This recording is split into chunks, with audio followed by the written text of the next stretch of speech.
I'm feeling a little sickly. Morgan, could you do the intro? Yeah. Welcome to Analog Schtick. Are you going to cough through my intro? Is that how this is going to go? What? I'll be fine. Okay. He's dying. Welcome to Analog Schtick, a PlayStation 2 podcast, the podcast where every month we do a deep dive on one PS2 title. We cover the game's development history, discuss its legacy, and share our thoughts and opinions on the game through a modern lens. We release a new episode on the 2nd of every month, so subscribe or follow if you'd like to stay up to date with this show. But why are you sabotaging my notes, sir, while I'm in the middle of speaking? Also, get your ding-dang name out of the way on this Google Doc. I can't see what I'm trying to read. Please support the podcast by leaving a rating or review on whatever platform you like to listen on. You can find us on podcast platforms and YouTube as Analog Schtick. I am your host. You don't have to highlight your name. I know who I am. I am your host, Morgan, joined as always by my spooky co-host, Clayton. How are you? Boo. Okay, I'm terrified. No, so I think this is the Halloween episode. Yeah, I keep forgetting. Yeah, that was the most. It's not. Well, that intro was full of jump scares because you kept changing things as I was trying to read it. So yeah, that is quite malicious, isn't it? Yes. Felt like our Google Doc was haunted by a poltergeist. Mm-hmm. I wonder if people do that because I think most classrooms are run off of like the Google Classroom office suite thing. But it's all just live updating and stuff like that. You could totally mess with someone's presentation. Yeah, if you wanted. You could. That would be mean. I do this thing to myself where I write lots of things in Google Docs. Writing is like a hobby of mine. And like I'll be logged in on one device editing the doc. And then I'll pivot to like my phone or something and then forget that I was still on that same doc on another device. So I'll like hop into like some document that's like my like private work and I see a cursor there and I'm like, who's that? Who's here? It's just me. I'm scaring myself. Yeah. I feel like we missed the boat on the whole like digital integration with school. Like, yes, if we were just a couple years younger, we probably would have been carrying around laptops in high school and stuff like that. Yeah, we were the generation. We had smart boards, but nobody knew how to freaking use them. So they would just be in the corner. It was just a less functional whiteboard, honestly. The calibration was always off. Yeah. There was always like one kid who could figure out how to use it, but if he wasn't there, it was just like... free for all. And then we had the laptop carts. I think some schools still have laptop carts, though. Like you don't like have your own laptop. You just borrow it from the cart. We still had like computer lab. Like we had like next to the library, we had like a computer lab. Yeah. I guess that's not much of a thing anymore. Oh, do they not have like... I assume they all have laptops. Like the laptop cart has replaced the computer lab. Okay. If I had to guess. But anyway, that's enough speculation on high schools. Yeah.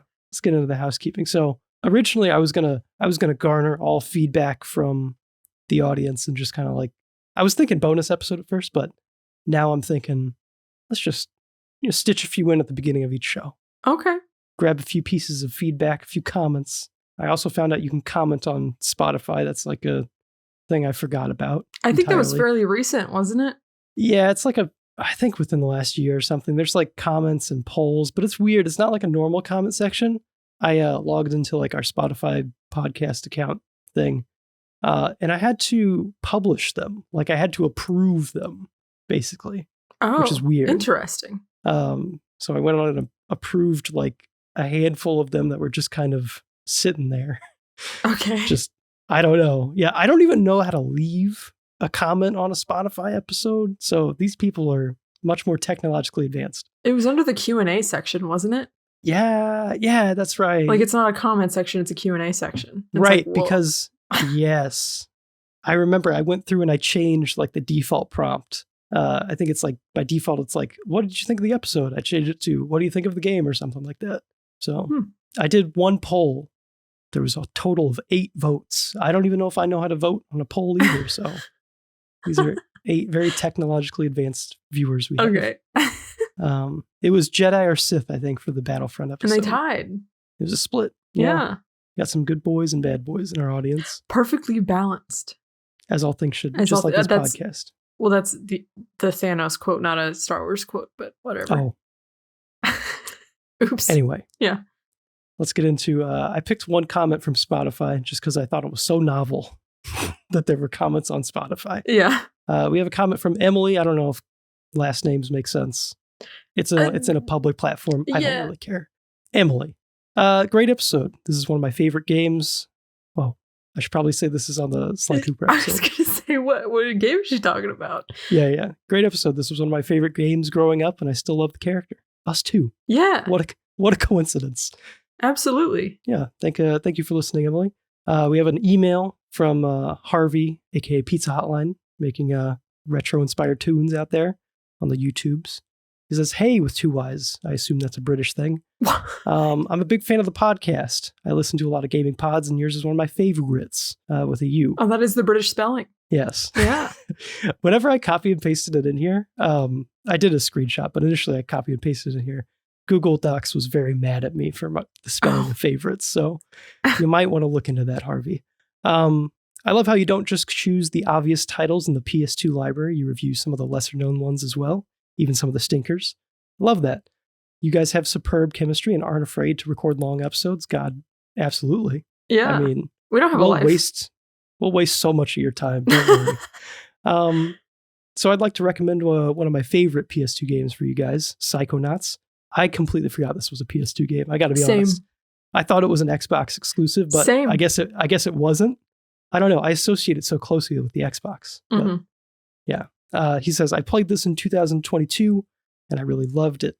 It's a great platformer and that's stuffed with interesting ideas, and it's also available on the PlayStation Store. PlayStation is what I said, I think. PlayStation. So it's easily accessible these days, albeit the emulation's a little bit hairy. Oh. Keep doing what you're doing, Harvey. Thank you, Harvey. Nice. If you have any questions, feedback, or PlayStation 2 game recommendations, you can reach out to us at analogschtickmail@gmail.com. Leave a comment or respond to the Q&A on Spotify, I guess. I don't really know. Or YouTube. You can leave a comment on YouTube. I'll find you. That's something you can do as well. I will find you. I guess that's a more intuitive way to reach out as well. Yeah, a little bit. But yeah, so thank you guys for reaching out and watching the podcast. I'll just kind of grab a couple every episode is my thought, because we have a few. Maybe we'll run out. Please email us. Keep talking, please. This Don't is a leave small me podcast, alone with him. in case you weren't aware. Yes. If you write in, you will get read. All right. So, I was going to move this to the corrections. We have yet to do a correction, I think. So this is right. But this isn't even really a correction. No, it's not. So something I noticed, because I am one of the weird ones who will like touch base with the podcast, because sometimes, listen, when we record these, sometimes they are months in advance. So by the time the episode comes out, I've forgotten what I even said about the game, or like what I even thought about it. So sometimes I'll go back and I'll listen to them and like be like, oh yeah, right. I was watching the video version of the Spyro Enter the Dragonfly episode, which you can find on YouTube. And I noticed in the gameplay footage you had of Crop Circle Country at the timestamp of 41 minutes, 50 seconds, there are 2 moons in the skybox. And that definitely should not be the case. Okay, I wasn't sure. At first, like whenever you said that to me, I was like, is that just like a roundabout like Star Wars reference? No, I'm pretty sure someone flubbed up the skybox. I'm pretty sure that's not supposed to be there. Okay. Yeah. My second thought was a glitch, but maybe it is just in the game. Yeah. You know, when I was editing that episode, I was kind of wondering, because I was talking about like OPL having issues running the game and stuff like that. Mm-hmm. I'm not so sure that wasn't just the game anymore. Like that might have just been the game. Oh, just the game breaking? The game has issues. Like I don't know what is OPL and what is the game. So mine never crashed that much on the PS2. I think it might have crashed like a couple times, but I played it like a lot and it didn't crash that consistently. I know for a fact I've seen like some bad stuff from the disc-based version. So yeah. Gotcha. I don't know. Could be anything. And then when I emulated it, it was fine. Mm-hmm. Well, until I got like to the last level was where I was like, okay, I'm done. Yeah. I'm going to need you to help me set up PSX at some point, because that's the PlayStation emulator, right? Mm-hmm. Yeah, PCSX2. PCSX. Okay. Yeah. 2. 2. Yeah. Because I'm curious about like running some of these games, because I assume that some of them will look nicer with the upscale. Some of them may look worse. I don't know.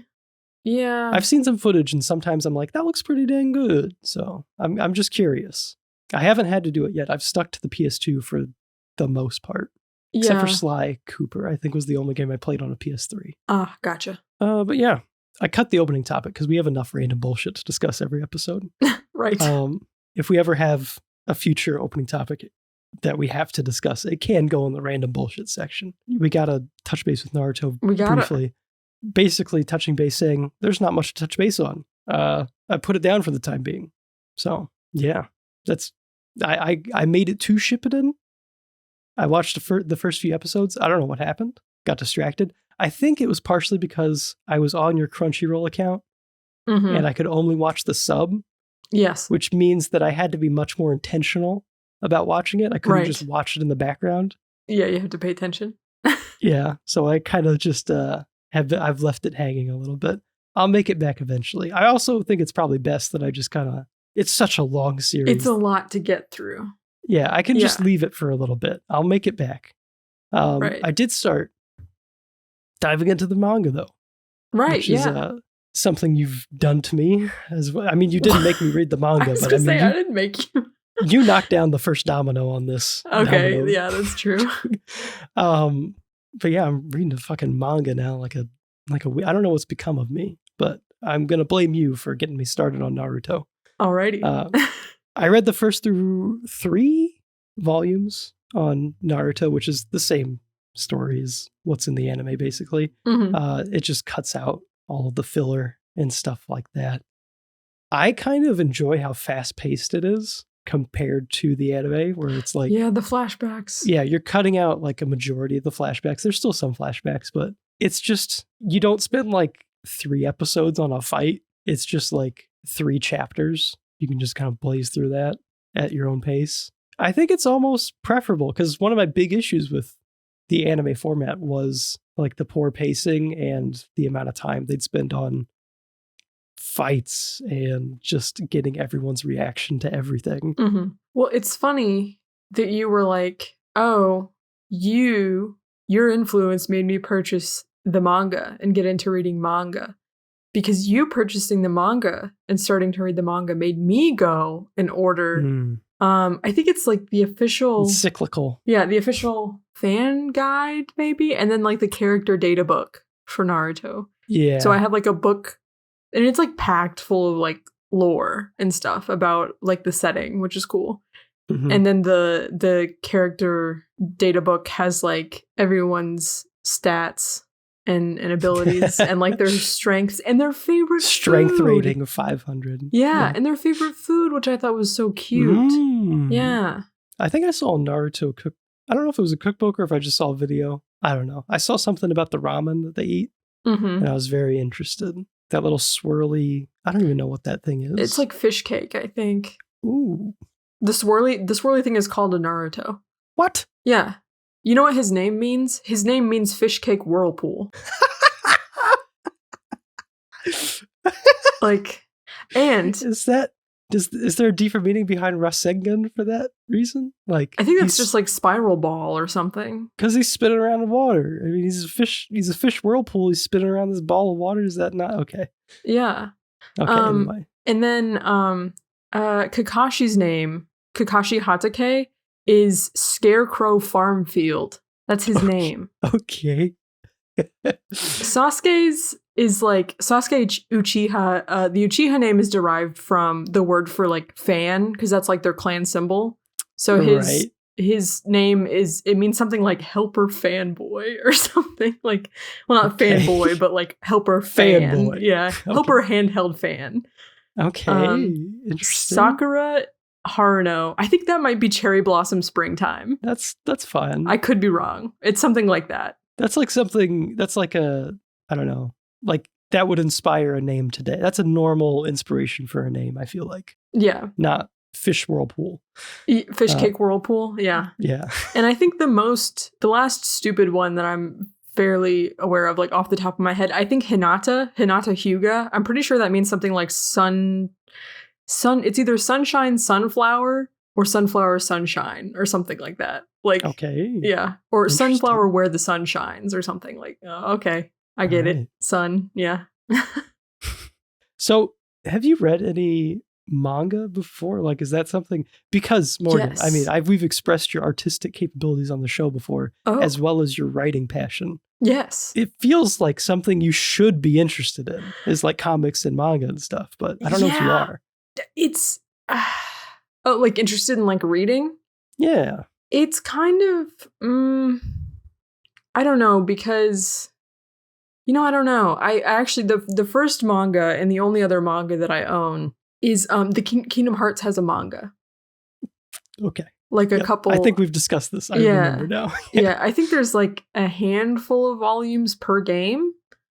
And I have a digital copy of the first manga for KH1 because I was watching like a YouTube breakdown of it, and there is a couple very inappropriate jokes in it. And I was like, well, I got to see what that's about.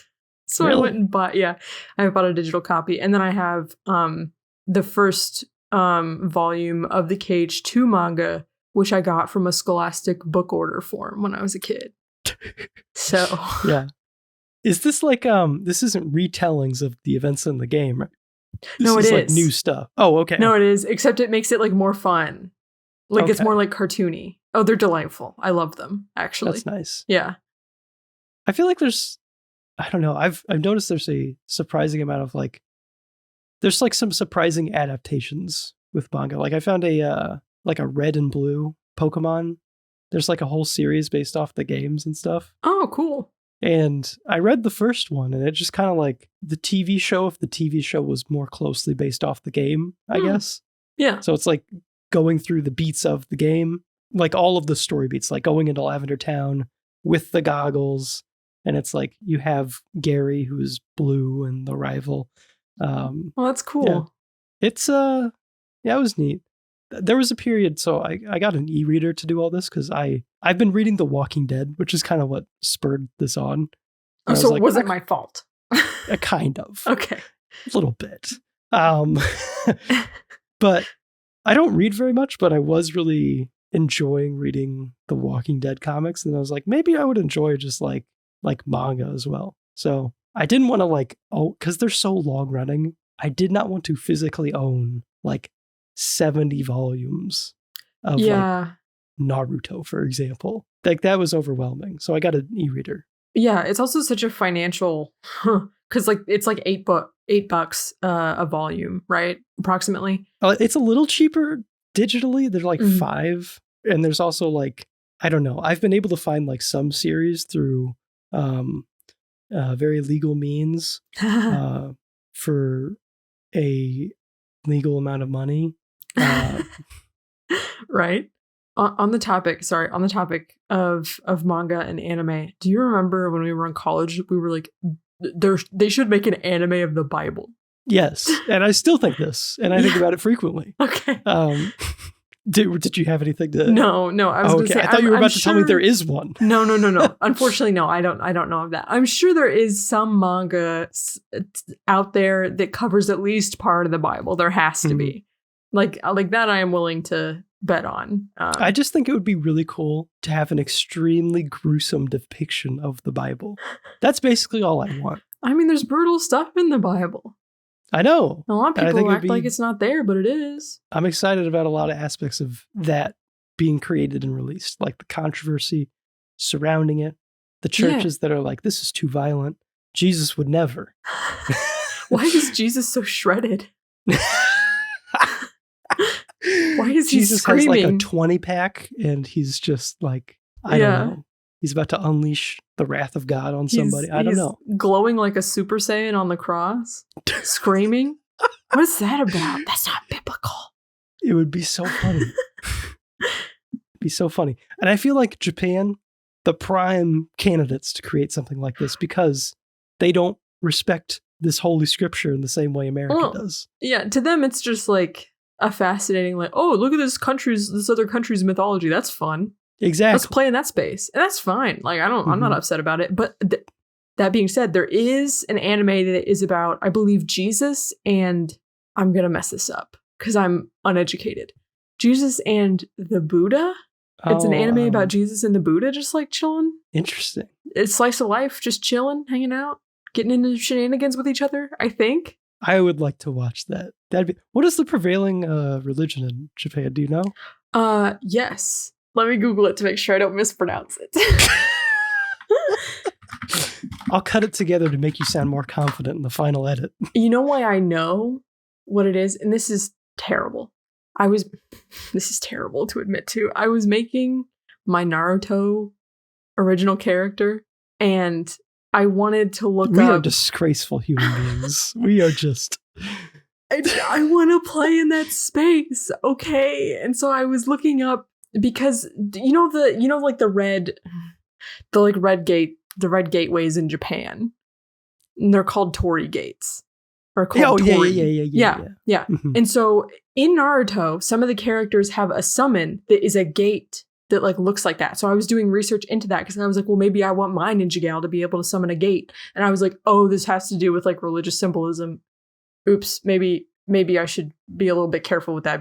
Try to be respectful. I think the main religion is called Shinto, I think. It says Shinto and Buddhism are Japan's two major religions.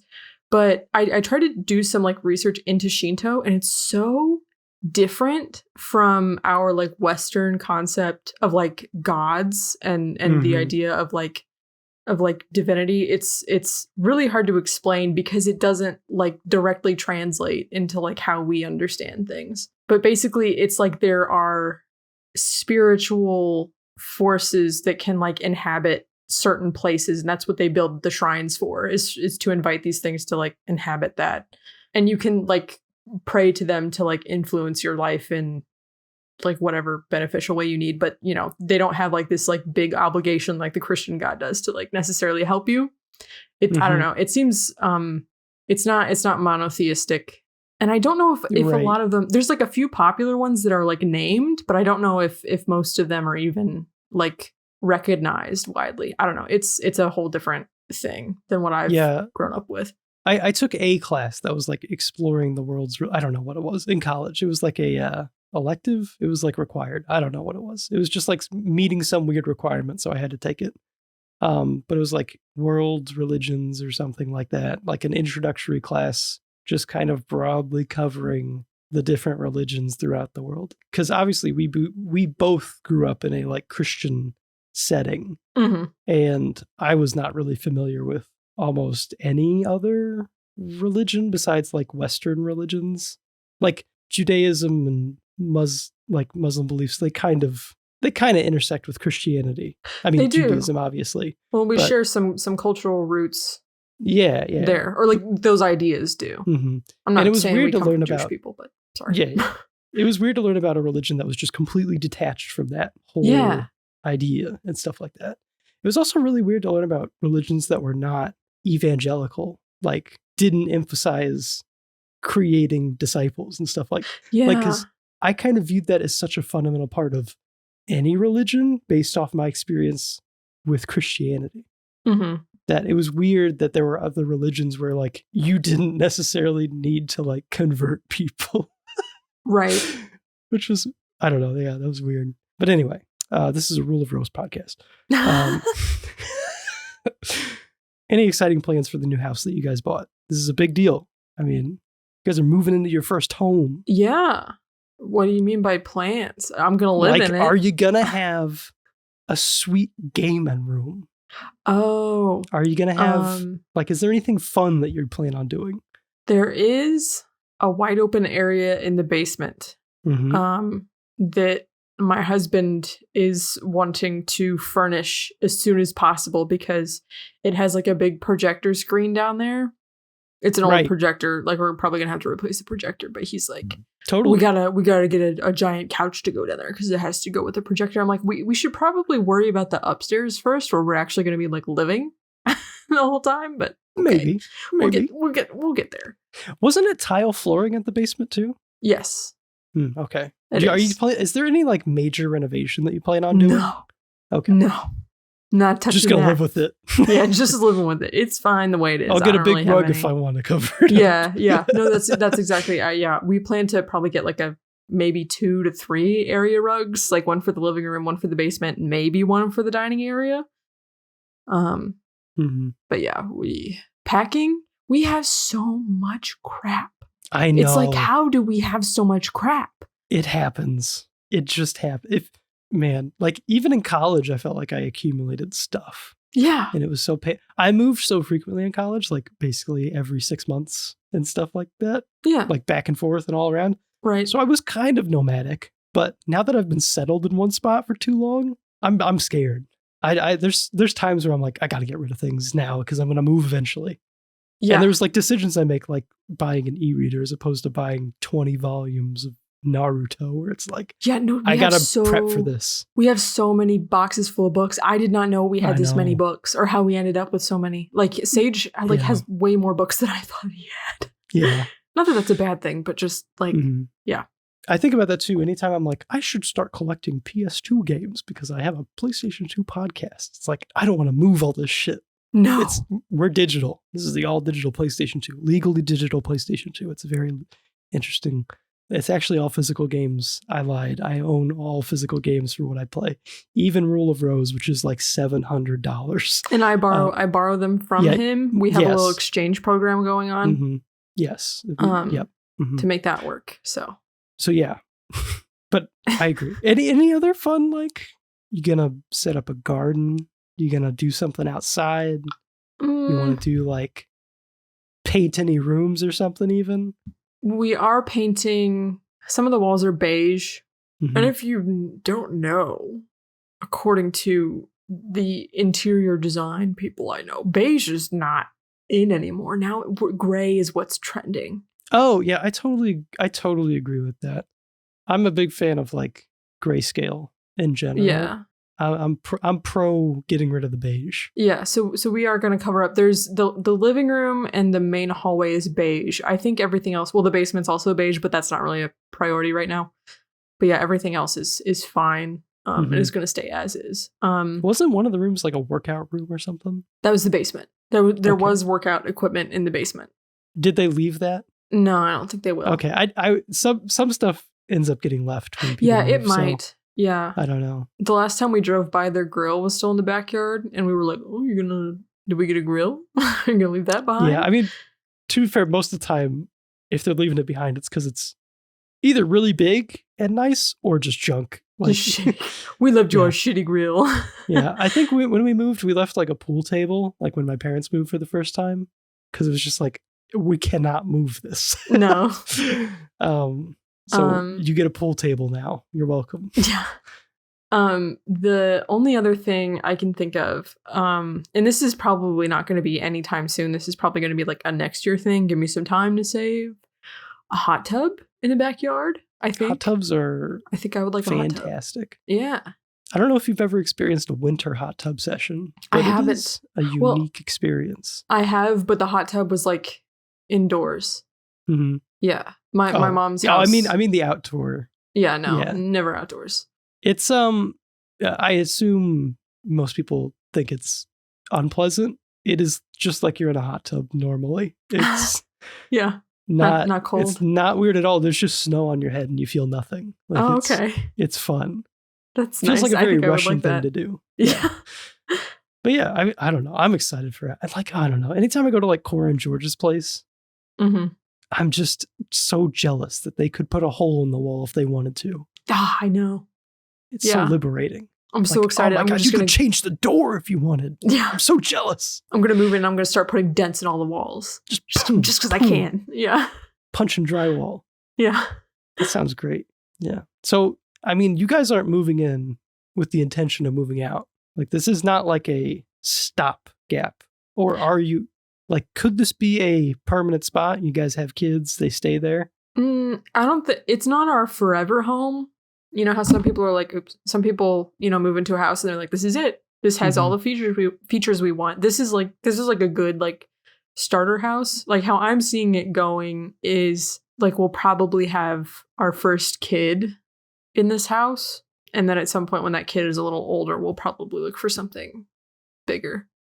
So yeah, our plan pretty much follows that exact same thing. The housing market in the US for any international listeners is complete dog shit right now. It's garbo. You cannot buy shit. Yeah, there's just like constant bidding wars. Yes. Nothing is priced appropriately. It's insane. Interest rates are crazy.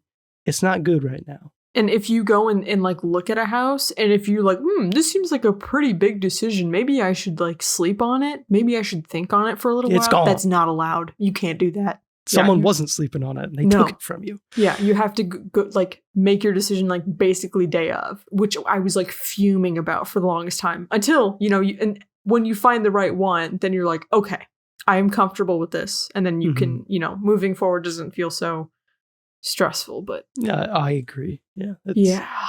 But our hope is that we can buy a house like what everyone wants. So it's unfortunate that this is what we're going for.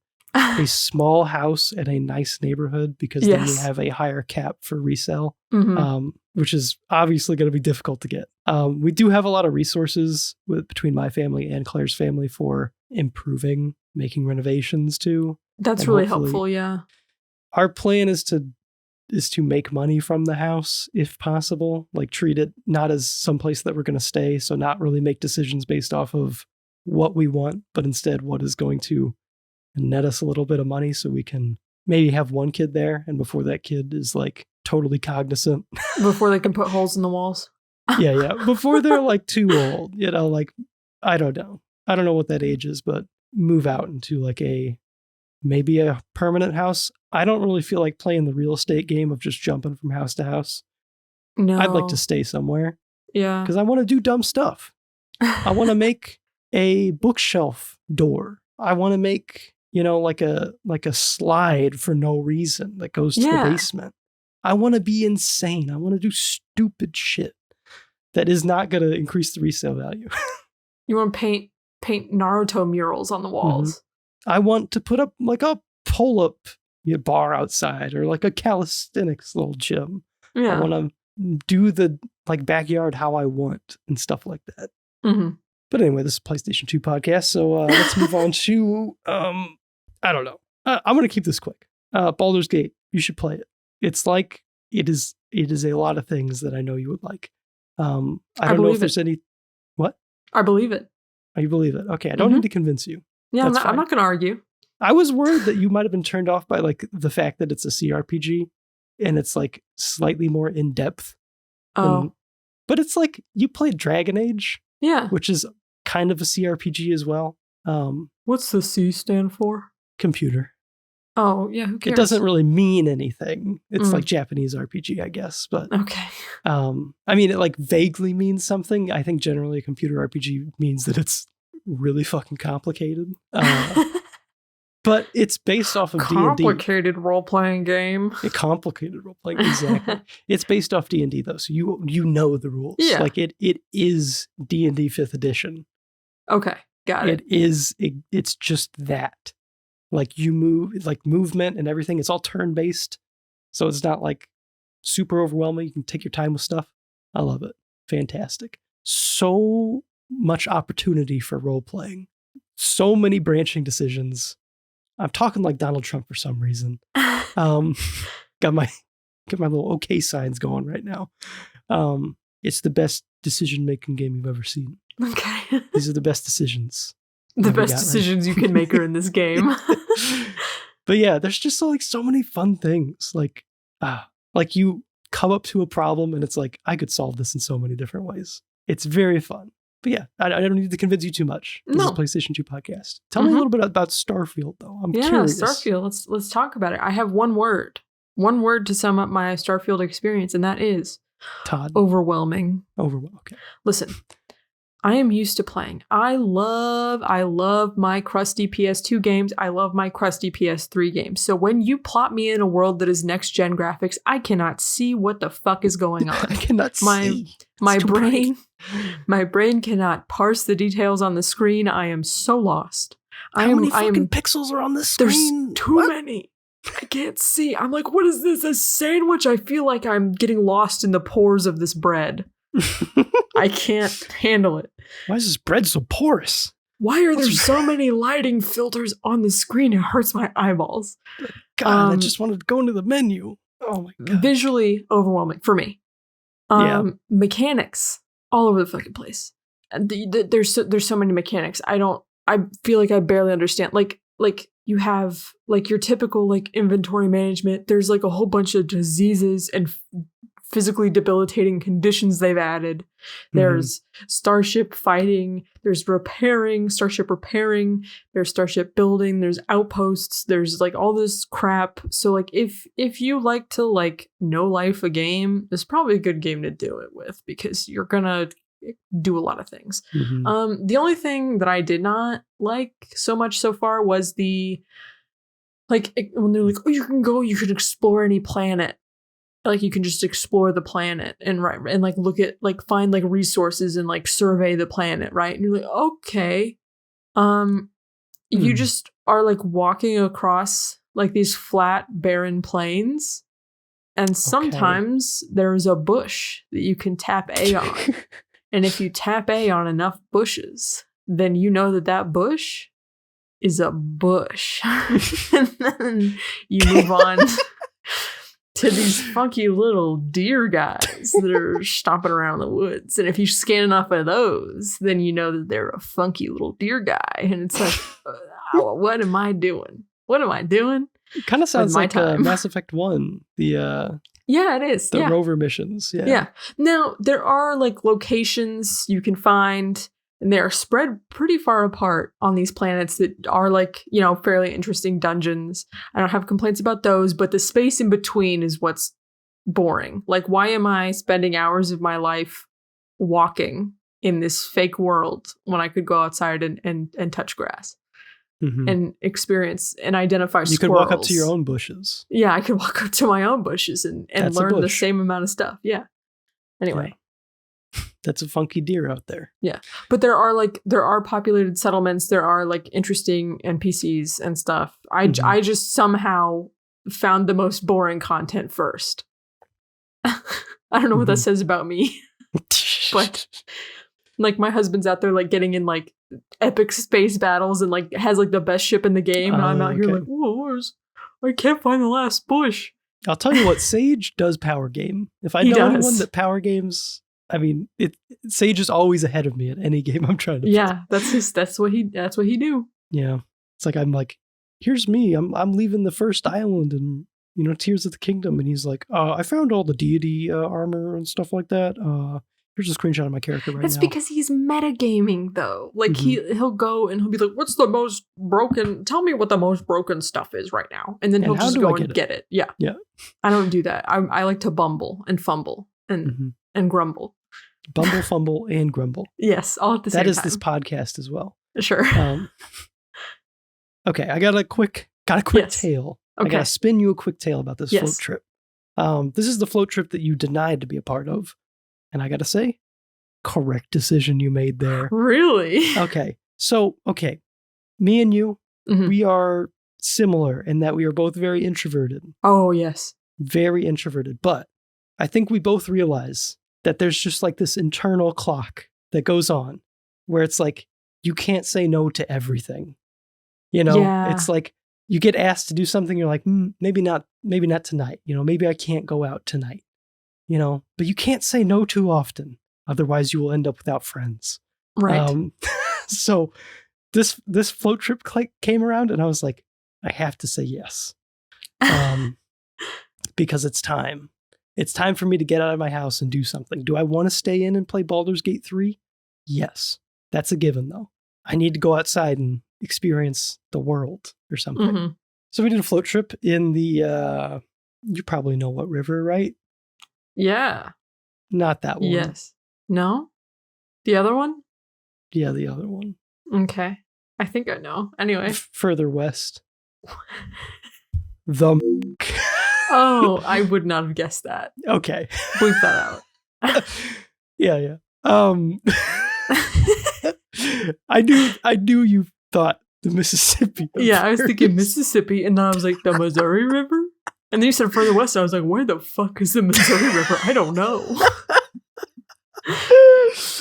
So here was our situation. it was me, Claire, Cora, George, and someone. I'm not going to call him by his real name. I'll just call him something generic like Joshy. Joshy. Okay. His real name may or may not be Josh. Shut up. So anyway, it was us 5. And what we did was we tied together our inner tubes with rope. And we tied some coolers that carried alcohol and snacks to this sort of grungle of inner tubes. Grungle? Yeah, the grungle of inner tubes. Okay. Bundle? I don't know. What is bundle? The grungle? Anyway. That's what a herd of inner tubes is called. Did you know that? It's called a grungle. It's called a grungle. So everything's tied together with some rope. Not super tight, which ended up being a problem. I was not offered to paddle. I interjected and insisted that I would be in charge of paddling as well. Because we had 2 paddles, and I'm like, I need to have some sort of agency. You need to be in control. Yeah. I need to be able to help with this. I'm also not going to drink in general, so I might as well be paddling. Right. And it was a stagnant ass river, let me tell you. Oh no. It was not a float trip. It was a fucking struggle to paddle for 6 hours trip. So while you're carrying a bunch of dead weight with you, there's only a couple, I was seething for most of it. Seething? I was a little upset. Why? Because it was very frustrating to paddle because I'm in an inner tube and things aren't like tightly tied together.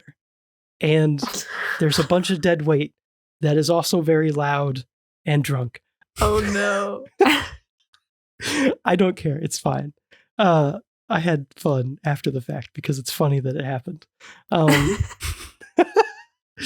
There's just a couple like moments that I think were funny. We ran into this trio on a canoe, which I gotta say was like a fucking Ferrari compared to us. This canoe was so much faster than us. They were like Lightning McQueen down the straightaway. They were just gone instantly. Yeah. But anyway, we stopped and talked with them a little bit. We traded them some alcohol for some weed. Okay. Which was a thing that happens, I guess, on this river. And they were nice. They stopped and talked for a little bit, and then they took off. They did a little burnout on their canoe and then just left us in their dust. When I say this was like 6-7 hours, it was like 6-7 hours. It was like a 6-mile stretch. What happens when you have to pee? Do you just piss in the water? You piss in the water. Okay. So you just kind of like flop out of your little inner tube and you're like, all right.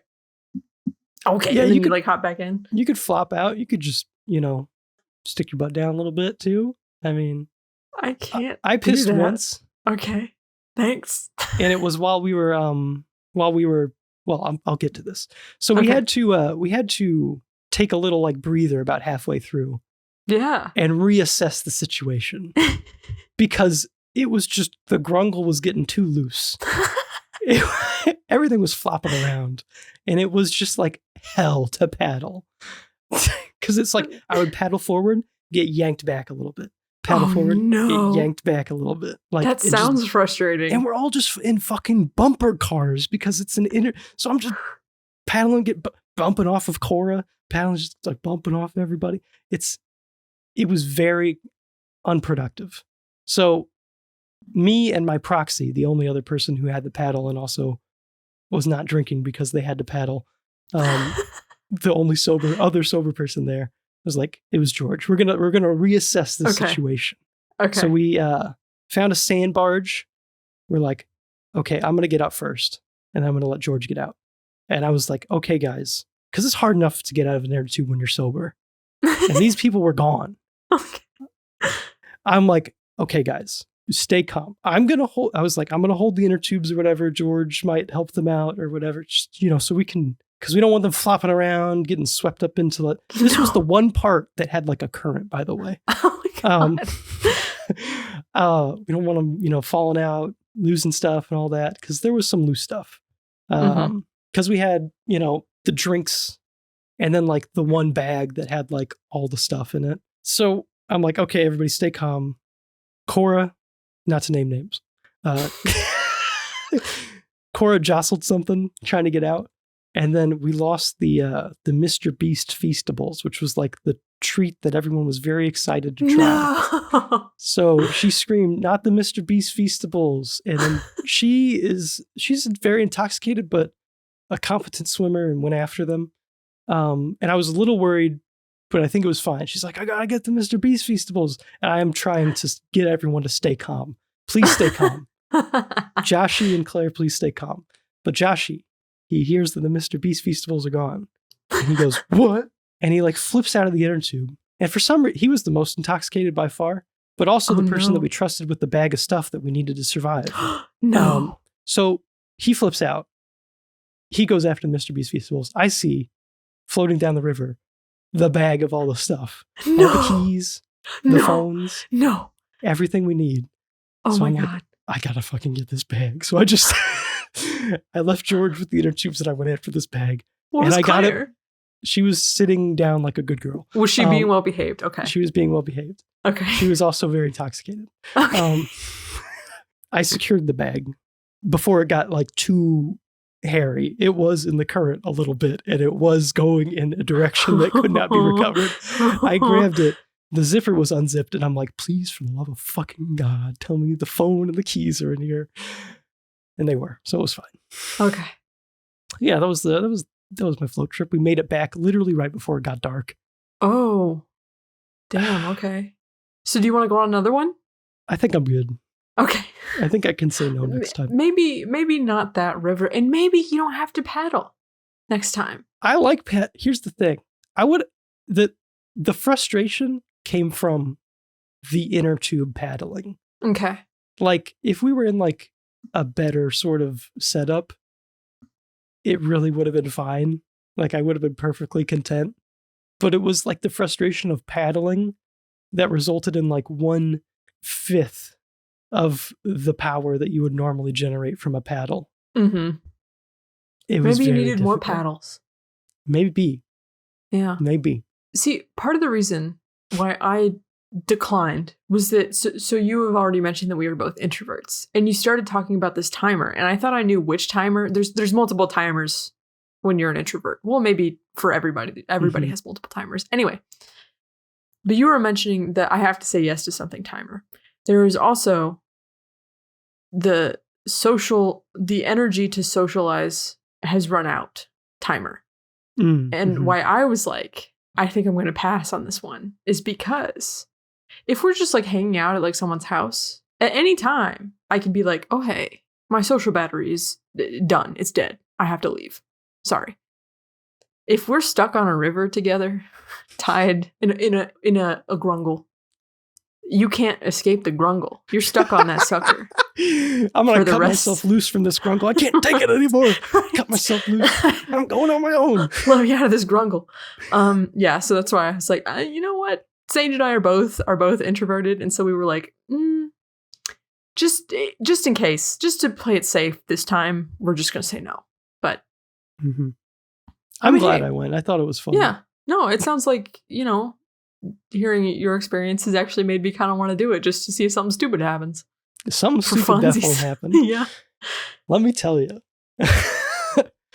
I would do it again, but I would need to be in a canoe or something. Yeah. All right. We're making it into the topic before we hit an hour. That's great. Just before we hit an hour. Just before. All right. I'll let you take it away as we move into the background information. Our little PSA. Yeah. So with all of our random bullshit out of the way, before we get started with discussing the actual game, just to warn you, sort of like our Haunting Ground episode, you might want to get your little gamers out of the room, even though we've already been cussing and talking about being drunk and whatever. I feel like we need a better word because our audience, I really like referring to them as the little gamers, even though based off of our statistics, they are at least our age, but probably older than us. That doesn't mean that they can't have little gamers, though. I mean, I want to call them little gamers. Oh, they are little gamers. Yeah, okay. I want to call our audience little gamers. Whatever. They can be the littler gamers. Okay. If you have any little gamers. Okay. If you have any littler gamers, littler than you you might want to take them out of the room for this one. This game, and therefore our discussion of this game, covers topics like physical, psychological, and sexual abuse against minors and adults, animal abuse, self-harm, and suicide. If you yourself find that any of that content is like overly disturbing for you, you might want to skip this episode. And if you don't like that sort of content, you can check out some of our other episodes where we cover games that aren't nearly as dark and we're more happy-go-lucky about everything. So check it out if you want. I gotta thank you for this, because I am not mature enough to include something like this into an episode. However, if you do decide to skip this episode, for the algorithm's sake, just please leave it running until it completes. That really helps. Don't listen. Your mental health comes first, okay? All right, but our algorithm is also like important. Maybe it's like a firm number 2. Okay. Okay, so moving into background information surrounding Rule of Rose. Rule of Rose is the second and final game developed by Japanese development team Punchline Incorporated. That's probably what that means. Anyway, prior to this game, they released Tulip in 2002 for the PlayStation 2, which was ported later for, outside of Japan. And we covered in a previous episode. So go check out the Tulip episode. In general, like not even if you're interested. I'm putting a gun to you right now. Check out the Tulip episode. I'm not, there's nothing else to say. Not if you're interested, not if you find this episode interesting. Go check out that episode, because Tulip is a crazy game that more people need to know about. Dare I say it, a great game? I don't know if it's a great game. You ranked it higher than I did. I did, but I didn't. I don't know if maybe I said it was good. I don't know what I said. I cannot stand by anything I previously said on this podcast. Okay. Let that be known. That'll be fun when we do the ranking, when we build off the ranking that we did. Oh, man. Anyway. Oh, did I tell you that my father-in-law decided to listen to the ranking episode we did? Oh my God. I'm trying to think if we said anything absolutely ridiculous. I don't think we did. No. I think the most ridiculous thing I mentioned was that all of our top PS2 games had big old badonkadonks or badongas in them or whatever. Okay. But that was probably the wildest thing any of us said. Oh, that's so funny. Anyway. So yeah, check out the Tulip episode if you're interested. The development of this game started off with Punchline setting out to make a psychological horror game that focused on the mysterious and misunderstood nature of young girls, amongst other dark and seldom covered topics in gaming. This was initially a Sony computer. This was like a second-party game in Japan exclusively. Sony published it in Japan and then decided not to publish it outside of Japan. So in North America, it was published by Atlas, and in Europe, it was published by 505 Games. Sony passed on the publishing in other regions because they felt like it wasn't in sync with their corporate image, because the game is pretty dang dark and disturbing. Yeah. So yeah. It didn't take long for a moral panic to spin up prior to the game's Western release. The source of the outrage seems to be from a panorama. I realized I never actually comprehended what that word was until just now. Panorama publication, which is an Italian publication. And they levied a bunch of blatantly false allegations at the game, taking a lot of sections out of context, stating that it was I think they said stuff like you play as a child that gets buried alive, and there's a lot of upskirt shots and stuff like that, and that your goal is maybe to kill children. I don't know if they said that. They just said a lot of things that weren't true. They made it seem like it was a sexual thing. Mm-hmm. And it really is. We'll get into it, but it really isn't. There's stuff that's implied. There's stuff that's implied, but it's more I don't want to say the more typical thing of abuse from adults towards children, which is, bad. Right. But not completely out of left field, I feel as far as a topic to discuss in fiction. No, absolutely not.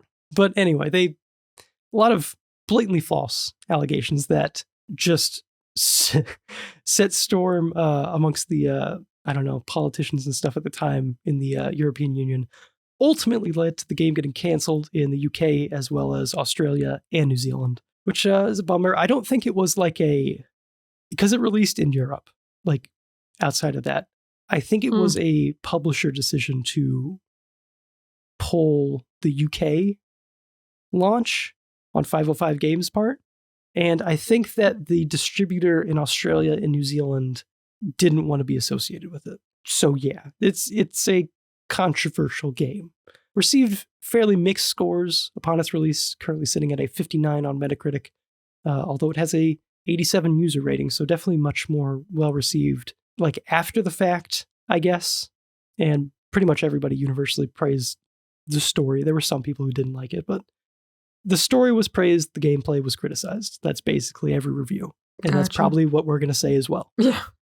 Can I just say, it is so frustrating for like moral panic situations. Oh, yeah. For it to be coming from people who don't even take the time to like engage with the material and like really understand what's going on. Oh yeah. I mean, I think it's always a knee-jerk reaction. It was, I think, stated by the people complaining that they had not played the game.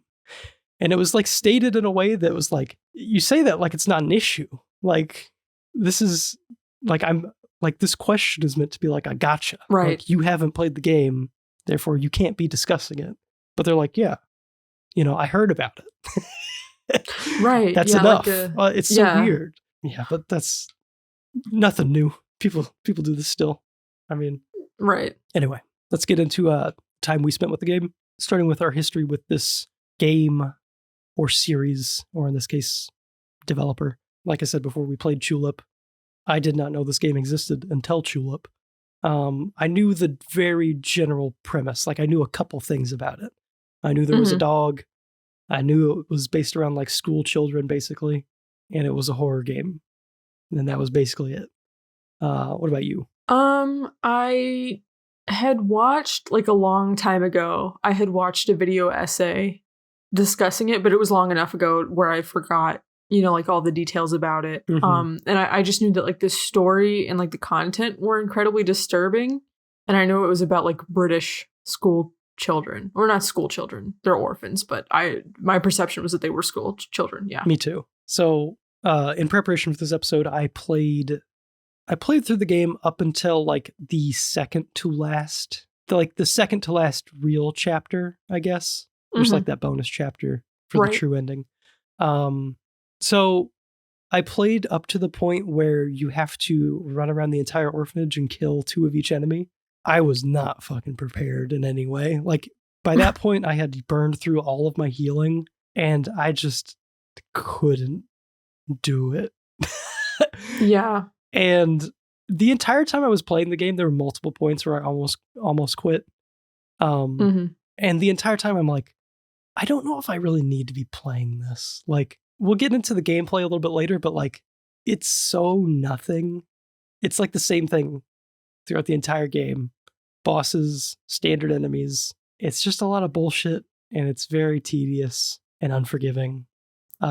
So I tapped out at that point. So I missed out on the final boss, and that was, I think, the only thing gameplay-wise I missed out on. I watched the rest of it on YouTube. So, what about you, Morgan? I played alongside a guide up until the mermaid boss fight, which is a very tedious boss fight. And then I didn't beat that boss from there. I just decided that my experience would probably be better and I would probably be able to digest the game easier if I just watched someone else play it instead of like getting frustrated myself. Yes, we'll get into the mermaid boss fight later, but that was also where I almost quit. Because it is so long and so tedious and so unforgiving and annoying. Anyway, but yeah, that's the time we spent with the game. Let's get into some very important questions. I'm actually very curious as to what you have to say to some of these. So to start, Morgan, Brown from Rule of Rose or Huey from Haunting Ground? Oh, that's like, you can only save one. The other one is going to get no. Well, one of them killed. Already got spoilers, but all right. One of them's already gone. You don't know which unless you play both games. Well, never mind. Unless you play one game. Oh, it's hard. It's so hard. I mean, I feel so bad, but Huey, I don't even want to make this decision. I figured you would go Huey, and I respect that. But Okay. honestly, I thought I would go Huey as well, because I put down this question before I beat the game. I really like Brown a lot. Even though it's kind of like I'm creating a narrative almost in my head. Like, I don't know if the game gives you that much, but this game is much more centered around Brown than Haunting Ground is centered around Huey. If that makes sense. I mean, moments with Brown did make me tear up. And getting introduced to Huey and Haunting Ground also made me tear up. Yeah. Like the little music box soundtrack. Oh, that crushed Very my good. heart. But you know what? You know what I'm going to say? My answer to the next question you have here is going to line up with the dog I picked. Okay, yeah. If that One makes more sense. thing about the dog, though. Yeah. I feel like they're very visually distinct. Yeah. They function very similarly, but they're like, Huey is like a guard dog. He is a German Shepherd. He's a white German Shepherd. He's a protector. Right. Both of them are a source of emotional support and comfort, which is also like critical to these characters that they're with. So they're both incredibly important. To my point, Brown is just like a Labrador of sorts. Like, and I feel like the docile nature of a dog like that kind of makes it even like harder to see bad things happen to him. Yeah. Than it is to Huey, because I don't know. You see Huey and you're like, Huey's going to be in the line of fire. Like, Huey's a soldier. But you have to accept this. Yeah. You see Brown and you're like, Brown's like a family dog. He wouldn't hurt anybody. Right. Yeah. Huey is like the sort of dog you would let stand between you and a threat. Brown is the sort of dog where it's like, I'm going to put myself between this thing that's going to hurt us and Brown. Like, I'm going to protect Brown with my life, sort of thing. Yeah, which I think is like why I'm more drawn to Brown, because it's like bad things happen to Brown throughout this story. And it's like, I feel worse for him. Whereas in Haunting Ground, it kind of feels like, it almost, unless I'm misremembering, it almost feels like Huey could have been like a late addition. Like, I don't know if there's any like critical Huey. He does parkour. He does parkour off of that statue to get like an item or something. Do you remember that? Yeah, I do. He's very athletic. Brown would not be doing that shit, let me tell you. Yeah. Brown's got a sniffer and that's about it. The moment with Brown that shattered my heart, more so than his death, actually, that destroyed me and actually made me like tear up, was the point after Jennifer gets all beat up and she's like tied to the pole.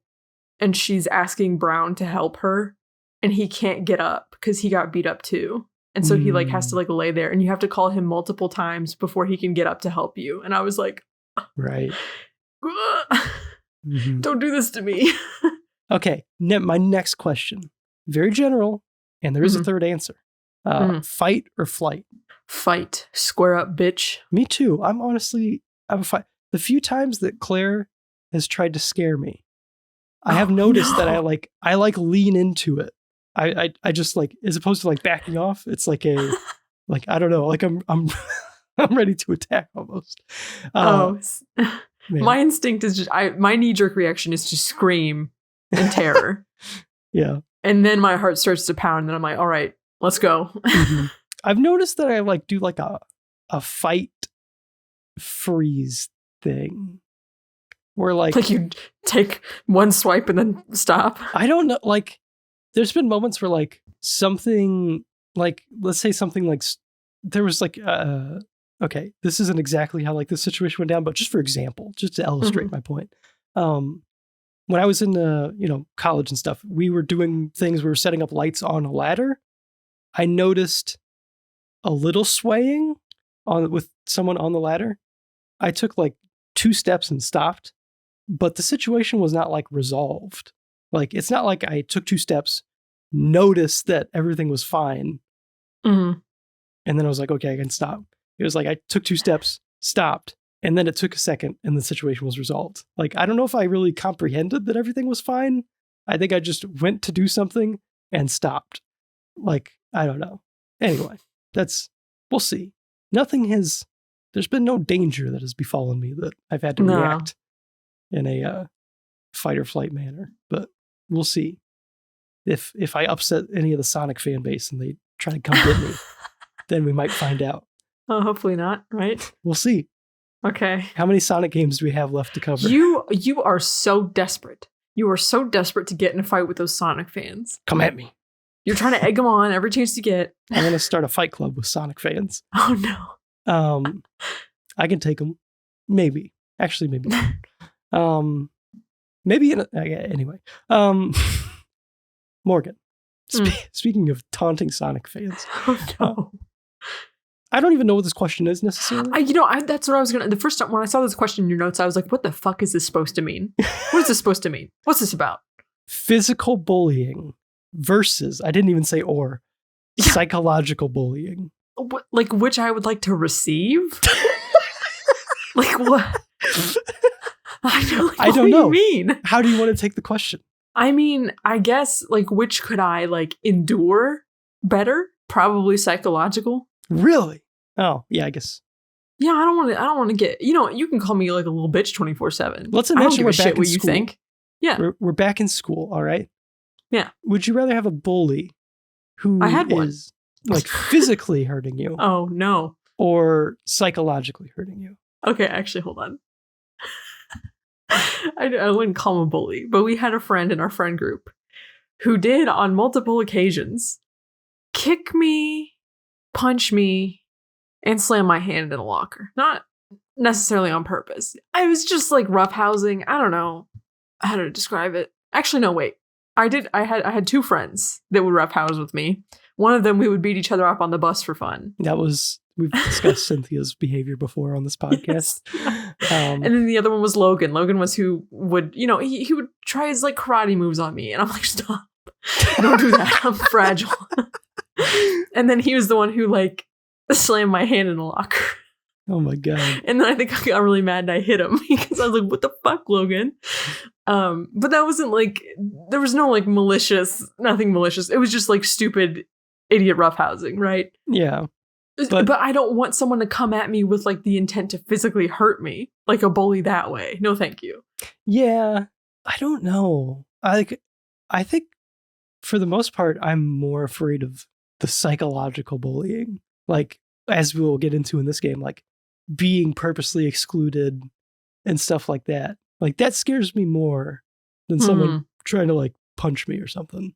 I would say that this is a fairly like gendered thing as well. Like, I feel like boys are more prone to the, roughhousing, physical bullying, like trying to dominate each other physically. Whereas I feel like women or girls are more about like, it's the way we're socialized. Yeah. They hurt people socially almost. Yeah. Right. I don't know. Lashing out physically for a girl is like not something we're socialized to do. So instead, girls are socialized to be more passive aggressive. That's how you get your point across. Instead of getting loud, getting big, you just be passive aggressive and maybe a little bit manipulative to get your way. And as a girl who has received that sort of bullying from other women in my life, I'm like, what the fuck are you going to do to me? Like, bitch. Like, you can try and play the manipulative and excluding game. I don't care. I don't want to be around you anyway. I guess the goal with the response to psychological bullying is to, and I know like as a human, you're like a social creature. So like prolonged isolation can like really suck. But part of like the defense for psychological bullying is to be like, I don't give a shit. And I'm very good at not giving a shit if I have to. That's true. I get it. I feel like I haven't dealt with, honestly, either. Like, I have never had like a bully who's like tried to hurt me or like an older, I don't know, neighbor or something that's like, I don't even know like when these situations would occur. But yeah, that's never really been a thing. And I've never had anyone who's like tried to exclude me from a group or do anything like psychological bullying, I guess. Yeah. So I don't know, but like the psychological bullying, I feel like worries me more. And it's something that I would get more angry with if I saw it happening, I think. Oh, yeah. I think it's because it's more invisible. Like, if someone's like beating you up, you can, and you're in school or something, you can be like, they're attacking me. Right. And I mean, unless it's like a bad situation at school, you'll probably get help, I guess. Whereas if you're like, someone is excluding me and, turning my friends against me and stuff like that, it's like, you can't really that's a harder case to argue, I guess, to like get help. Right. No, it is. And it feels stupid to because there's a part of you that, and depending if there's any like gaslighting involved, you might be like, oh, I don't know if they like really mean it. And like, you don't want to be like the whiny one. You don't want to be the one who's like a tattletale or is like making a big thing out of nothing. Like it's harder to identify as the victim sometimes. And like, well, like I know I kind of mentioned already, but like I guess the closest thing that I had to a high school bully was the same person that was also your wife's high school bully. And which was sort of like a mean friend, like a weird situation. A toxic friend. Well, in your wife's case, I think someone who was pretending to be her friend, who had an agenda to isolate her and make her, and like isolate me from her, and like ruin our friendship and ruin my like romantic relationships. It was, I don't know, and just undermine both of our self-confidence. Yeah, I don't know. It was a lot. And it was such a, like, in psychological bullying, I guess, can be like such a slow progression. Because it was like a couple years that we were like dealing with this. But like once you experience it, I guess, then you're like, oh, I know what this is. Nuh-uh. You're not doing this to me. To your point of like, just ignore it and stuff like that. I felt like when I came into that situation, it was very easy for me to say that because as an outsider, I sort of was able to recognize how little power this person held. Yeah. When it's and then when we did ignore her, bam, it was fixed. Yeah. Just like that. Yeah. It's weird. Yeah. It also helped that we like had each other though. Like if I did not have another friend to like pivot to, then I think I would have been lost for longer. No, I think you're right. And that's kind of my point against I would choose being punched over being excluded or something. Yeah. Like I would rather be beaten up and still have friends as opposed to being fine but having no friends. Like, or being excluded and stuff like that. Like that seems much worse to me. Yeah. Anyway, okay, therapy session over, PlayStation 2 podcast time. Yes. We should do like a pie chart of like everything we discuss on this episode and see how small the game discussion is. All right, so let's get into campaign and concept. Just this overall segment about the story. So I want to start with the opening cutscene because it's a fairly long cinematic. It's like 7 minutes, which I did not realize until I looked it up on YouTube. And it gives us a fairly good introduction to each of the characters. Oh, I guess I should say, I'm going to bundle in the opening cinematic with the manual's sort of like preface to the story.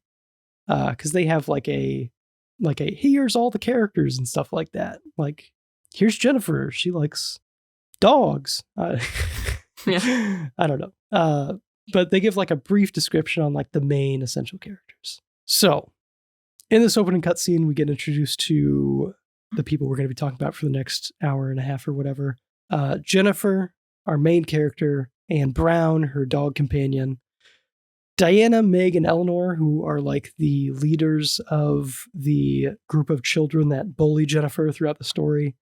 We see Wendy and Amanda, who are these sort of like other children, not directly associated with the people bullying Jennifer, kind of in Amanda's case, but like Wendy's like nice to Jennifer throughout the story and is kind of like her only like human friend almost. She's like a sickly girl, always dressed in white. Amanda is like a overweight Yes, chunky, overweight, pudgy. She is like meant to be a punching bag character. Like she's meant to appear as like the obvious target for bullying, I think. Like she's used and abused throughout the entire story by these people, taken advantage of, made to do like grunt work and stuff like that. Yeah. She's like a follower. I don't even know. I guess she's younger. I don't really know what the story is. She's like a character. We'll talk more about Amanda later, I think. Yeah. We'll talk more about Amanda later. And then the manual calls him a mysterious man, but I'm just going to call him Gregory because that's his name. And we see him briefly. He like grabs Jennifer. And I got to say, based on the intro cinematic, that grabbing Jennifer thing in particular, I assumed that this was going to be another stalker game where like he would have someone following you around and stuff. Yeah, he does seem like he would play a bigger role than he does because his role actually isn't. It's important, but he's essential. But yeah, but it's not that big. Mm-hmm. He shows up just a handful of times. Mm-hmm. You'd think that he would be like, he almost is set up to be like the main like enemy, which in some ways it's not totally an act. I don't know. It's like I assume that he'd be chasing me around this orphanage and stuff like that, but that's not necessarily the case. But yeah. And then another like important tease that we get is a scene with Wendy and an unknown young girl about to share a kiss. I get like one of the themes of this story is like homosexual relationships amongst or lesbian. I don't know the best way to say this, or the most poetic way to say this, but like a lesbian relationship from like young children. So like girls in love. That's a theme with two different character situations, I guess. Diana and Meg as well? Yes. They have I was kind of confused about theirs. Yeah, so Meg is... Yeah, we'll get into it, but Meg is interested in Diana. But yeah, so we see Wendy and a girl about to kiss. I just, like, what were your first impressions from the cinema? I know you saw it a while ago, like you mentioned earlier, but like me, did you have any misconceptions about the game based off this or anything like that?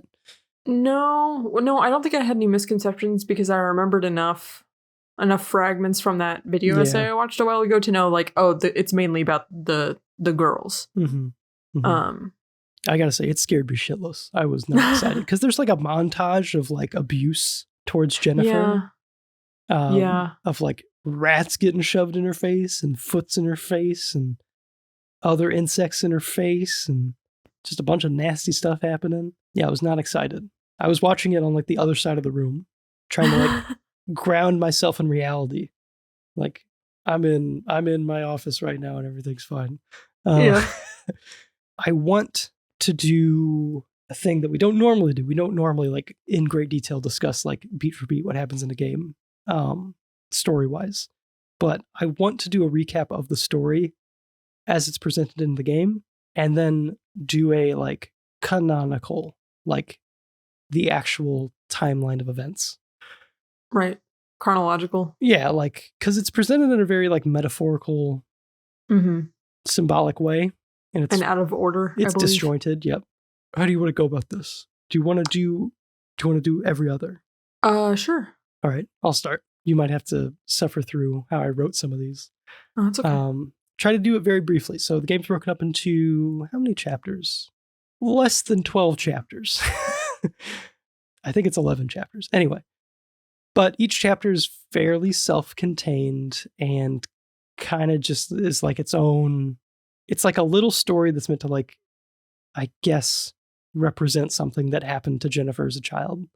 So yeah, we start with March 1930. They're all in the 1930s. This chapter is titled Little Princess. And it's Jennifer being led to the orphanage by a young boy she meets on the bus. Chapter ends with the kids pushing Jennifer into a coffin, taking her away, and spurring much controversy in Europe based off that one scene that is just being... burying her alive. Yeah, but she's not buried alive. She's taken away. No.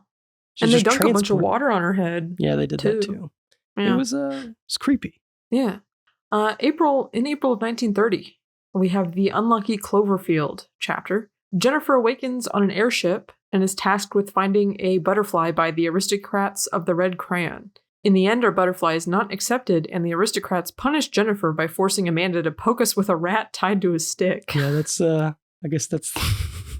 Also, Amanda at first in the scene, yeah, she doesn't want to. She's visually upset, and then she starts to kind of like maniacally laugh about it, and like takes pleasure in it when the aristocrats start to egg her on. Mm-hmm. It is like a thing. It seems like she strikes me as a character who wants to be accepted, and maybe not inherently mean. Like she doesn't want to do this, but her desire to be accepted kind of like supersedes that a little bit, I guess. And as she's being like, she's in this community now, she's more open to doing the thing, I guess. She's exhibiting, what is that? There's like a term for it. Anyway. Is it bystander? No, it's like a gang mentality thing. Like, anyway. Not anonymity, because you can see who she is. Yeah, you can see her. Yeah, I get what you mean. But yeah, that's April. In May, we have Sir Peter in this chapter. Starts with Amanda trying to apologize in a very creepy way on top of the blimp. And then the aristocrats for that month task Jennifer with finding Wendy's pet rabbit, Peter. And after we return Peter, Jennifer is promoted and Amanda is demoted, and we inflict Amanda with the same stick, rat on a stick thing that she did to us. But this time the rat's dead and covered in maggots. This is also the first boss fight, isn't it? Where we fight Hoffman? Yes. Yeah. I didn't write that down, but I didn't recognize it was him until like after I finished watching the playthrough of the game. I was like, wait a minute, that first boss was him? There's only a handful of adults. Yeah. There's Hoffman, the maid, who I think also died in this chapter. I don't really know. Yeah, she might have. There's one scene where she gets like drug away and dragged off, beaten and stuff. I think she is dead. Anyway. July 1930. The Bird of Happiness. In this chapter, Meg and Diana kill Eleanor's pet bird to get a reaction out of her. Jennifer seemingly takes the blame. So this is like a trio of chapters that you can approach in any order based off of like how you pick up these storybooks. And they all kind of center around one of the three like leaders of this aristocrat club that's bullying Jennifer. So this first one centers around Eleanor and her pet bird that she has. She's pitched as like the quiet one, whereas Meg is like the smart one and Diana's like the leader, to put it simply. I assume Eleanor is like younger and stuff too. But next chapter, Mermaid Princess. In this chapter alludes to Hoffman, the caretaker that we mentioned earlier, sexually abusing one of the older girls who we don't see outside of this chapter. I believe her name is Clara, and possibly Diana as well. And that was in August. September of 1930, we have the Goat Sisters. This chapter focuses on a love letter written by Meg for Diana. Diana uses this as an opportunity to enrage Meg by making her believe that Jennifer intercepted the letter and tried to destroy it. Meg stuffs Jennifer in an onion bag and has the other children drop bugs inside of it. What did the letter say? I don't remember. It was just like a love letter or something. Okay. I think at one point Diana's like reciting it because she already read it. You know, she didn't care. She just wanted to make Meg mad at Jennifer. You know. But that would also imply that she doesn't care about Meg. She doesn't care feelings. About Meg. Well, okay then. Yeah, I think she's like, because in the bird chapter, we see her messing with Eleanor as well. Like, she is doing really mean things to her closest friends, which we'll get into like all the bullying dynamics in another section, but it's just another instance of that. I gotta say, this is probably I don't know what the most like disgusting thing that they did to Jennifer was, but this is up there, where she's like stuffed in like this big like burlap bag, and there's just like a tube that they're like dropping insects down. Oh, and also I think it's during this chapter you might find some of Meg's notes and find that a lot of her notes are like, yeah, I'm figuring out how to make new torture devices. Yes. Yeah, for the games, for the club. It's like, what the fuck? Yeah, and I'm not sure, like, because a lot of the stuff that happens throughout the game, I'm like, is this a metaphor or did this happen? Like, some of the stuff happened in, like, real life, quote unquote. But some of it is definitely a metaphor for things that have happened. And I don't know if like the torture devices are like a metaphor for things that... I don't think they know. are. I think the boss fights are metaphors. The boss fights are metaphors. And a lot of the level, the airship specifically is one giant like metaphor. Right. The airship is a metaphor. This is all taking place on an airship. I think we mentioned that. Except for like the very beginning and the very end. But yeah, I don't know. Because to me, I assume that like maybe like poking someone with the rat on a stick is probably like, that's probably rooted in reality. And I assume that other moments of like torturing are rooted in reality. So maybe there is like maybe she was into like torturing people, I guess. I don't know. Yeah. Anyway, next month chapter, the gingerbread house. In this chapter, we go into the house of a farmer named Gregory. We get glimpses into a room where he's contemplating suicide. He locks us in a basement at one point, and then we're freed by Wendy. We give her a stuffed bear in return, and she gives us a little brooch, I think. Okay. I am a man. I don't know how to say these words. She gives us a little brooch. Wendy names the bear Joshua, which is the name that Gregory was referring to Jennifer by. October of 1930, Rag Princess sews. Joshua the bear is now missing, and the aristocrats are searching for it. Jennifer finds Amanda off by herself beating a stuffed doll that looks like a small boy with a stick. And you get, I think you get like just the briefest glimpse of the small stuffed boy doll. And I think it might be wearing a red brooch. I think it is Jennifer. I think that's... Yeah. Yeah. Jennifer figures out in this encounter that it was Amanda who took the bear.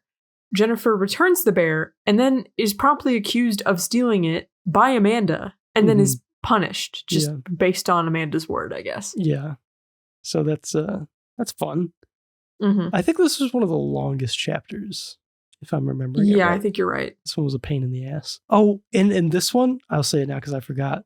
The final fight took me down to like below the health threshold where you start to limp. I had to limp my ass all the way around the ship to finish it. Oh no. It took maybe like 7 minutes. I don't know. Ugh. I don't know if that's accurate or inaccurate, but it was a pain in the ass. That's probably exaggeration, but yeah. Okay, next chapter, November 1930, the funeral. We return to the orphanage for this chapter. The aristocrats put a bounty out on Jennifer and then on Brown. We see a young Jennifer discover that they've killed Brown in the final like sort of climax of the chapter and maybe of the game. I don't know if this counts as the climax of the game. We see that they've killed Brown, and Wendy turns out to be the leader of the aristocrats. It was her the whole time. Jennifer lashes out and slaps Wendy. I think punches her a couple times or something like that. And then Wendy leaves the orphanage. So Wendy was trying to get rid of Brown and just be friends with Jennifer again, I guess. It's that's what we're meant to take away from that. But yeah. Yep. December 1930, Stray Dog and the Lying Princess. Wendy returns to the orphanage disguised as a boy alongside Gregory. Gregory is shirtless, bruised, and behaving like a beast. Gregory kills everyone in the orphanage, and Jennifer is forced to fight him. Here we get the bad ending and the good ending. The bad ending happens if you shoot Gregory with the gun that Wendy gives you, and then you get an ending where a child laughs at you, and text pops up dunking on Jennifer for being all alone, and the credits roll. At this point, Clayton says he threatens that if he got this ending, he would have snapped the disc. Oh yeah, that I had to look it up, like because I was watching a playthrough and they had the good ending, which is the real ending. Yes. I don't even know if it's like good and bad ending. It feels like the satisfying and the unsatisfying. Yeah, it feels like getting punked and then getting the actual ending of the story. Because this whole story feels like it's kind of meaningless unless you don't get the real ending. But it's so dumb. This is so dumb. Anyway, yeah, you did also specify that it's worse than Scalar. Much worse than Scalar. Yeah. Yeah. Anyway, good ending. But then we have the good ending where if you give, the quote unquote good ending, where if you give Gregory the gun, he kills himself, and then you unlock the real final chapter. And in this final chapter, bonus chapter, I don't know, we play as a young Jennifer back in the orphanage on a seemingly normal and happy day. We travel back to the shed where we found Brown's collar at the beginning of the game. We give that same collar to a young puppy Brown, and the game ends with Jennifer closing the door on the shed. And then we are left thinking, what happened? I don't know. I'm curious, like, how do you feel about the game's approach to storytelling? It's all very symbolic, scattered. Did you pick up on, like, everything that was happening? Was there some parts that kind of went over your head? Yeah, I would say there were some. Well, so it was also kind of hard because I played like the intro chunk of the game, and then weeks went by before I picked it up again, and then played up to where I got frustrated with the mermaid boss fight, and then watched videos. So there's chunks on the beginning that I'm still very fuzzy on because I played them a long time ago. It's hard to explain because I think part of me is frustrated with how fragmented the delivery of information is, because I feel like you can't really appreciate this story until you have all the pieces and you're able to analyze it on your own terms. In the way the game drip feeds you information, and also with its pacing problems and sort of the tediousness of playing the game, it sort of detracts from enjoying the information that you are drip fed. Yeah, as you get it. If that makes sense. Yeah. It is definitely, there's a moment where it's I don't know where it was for me. It was definitely towards the end where I'm I get what is happening now. Right. Maybe it was when Brown died. I'm now I think get it. Specifically because you never understand really. The game does not ever tell you on clear terms that the Jennifer that you see on screen is not the same version of Jennifer that was experiencing all this stuff, because she's a young, an older teenager, or she's a young woman. She's a young adult, definitely. Yeah, she's a young adult. And so you're seeing her get beat up by these little kids, and you're girl, you're a grown woman. Why don't you stand up for yourself? Or why do you, and then when you get that flash of her as a young girl, then it's oh, I see. It sort of recontextualizes everything. But then again, my complaints about it being, frustrating and you're just being drip fed information. You also have to understand that this is exactly what Jennifer is going through as she's uncovering her own trauma and recovering her memories. So I think is it a good experience to play through? No. But then again, that's not because the timeline is disjointed. That's because of a bunch of other factors, I think. More so than the fact that the timeline's confusing. I think it's a really interesting opportunity when you're telling a story that way. It's a really interesting character study, because you are seeing everything through the lens of her trauma. That's why the boss fights are so surreal and strange. If a lot of the enemies feel like something that comes from a nightmare about the trauma, and not the actual events that played out. And the subtle changes in the environment, so much of it taking place on this airship that it didn't actually take place on, but that's also relevant to her past. And then I don't know if you remember the ropes that start to get wrapped around the rafters and stuff in the airship is a visual metaphor for her feeling trapped in her situation. And I don't know, I thought it was all really interesting. I really loved its approach to delivering the story. There's many other problems with the game, obviously, and we keep talking about it, but we'll get into them deeper later. But as far as how it wanted to deliver the story, and how it, for the most part, did deliver the story as it's a thing. It's a picture that you're putting little pieces in, and then you don't really realize what it is until you have the majority of it or all of it finished. Yeah. And I really liked, there was a point where I'm I guess as it starts, I'm this is a horror game. I got sucked into some different dimension where there's kids bullying me and stuff, and weird stuff's happening. It's some, that's how they describe it. They describe it as I think I skipped this section. This is the preface from the manual, an upside down world. So I'm oh, it's, it's a weird horror game, different dimension, whatever. I don't know. But when you realize that it's like, it's not real. It's just Jennifer like working through her past and what the game pitches as repressed memories. And they're just like extreme versions of like what happened to her as a child. And it's all like messy, and there's like parts from different sections. Like she's on an airship where it's not where it happened, but it's relevant to her. And it's like all these things are happening that didn't really happen, but did. It's confusing, and it's like a lot of it is still up to interpretation, I guess, as to like how much of it is like true and like this happened and how much of it is like an exaggeration of what actually happened. And I really liked it. I think it's one of the most unique stories I've seen told in a video game. It's not a great video game, but it is a really good story. It is, yeah, definitely. Let's discuss the story as it is meant to be, I guess, fully interpreted after the fact. I laid this out in our Google Doc, and I'll let you interject where you interjected, or you can stop me at any point if you want to discuss any of it. Because I just kind of went general bullet points of like order of events.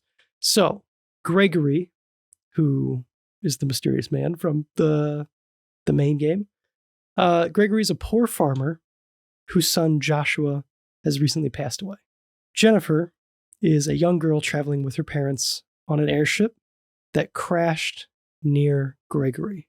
Jennifer is the sole survivor of the crash, and Gregory takes her back to his farm and raises her as like a replacement to his dead son.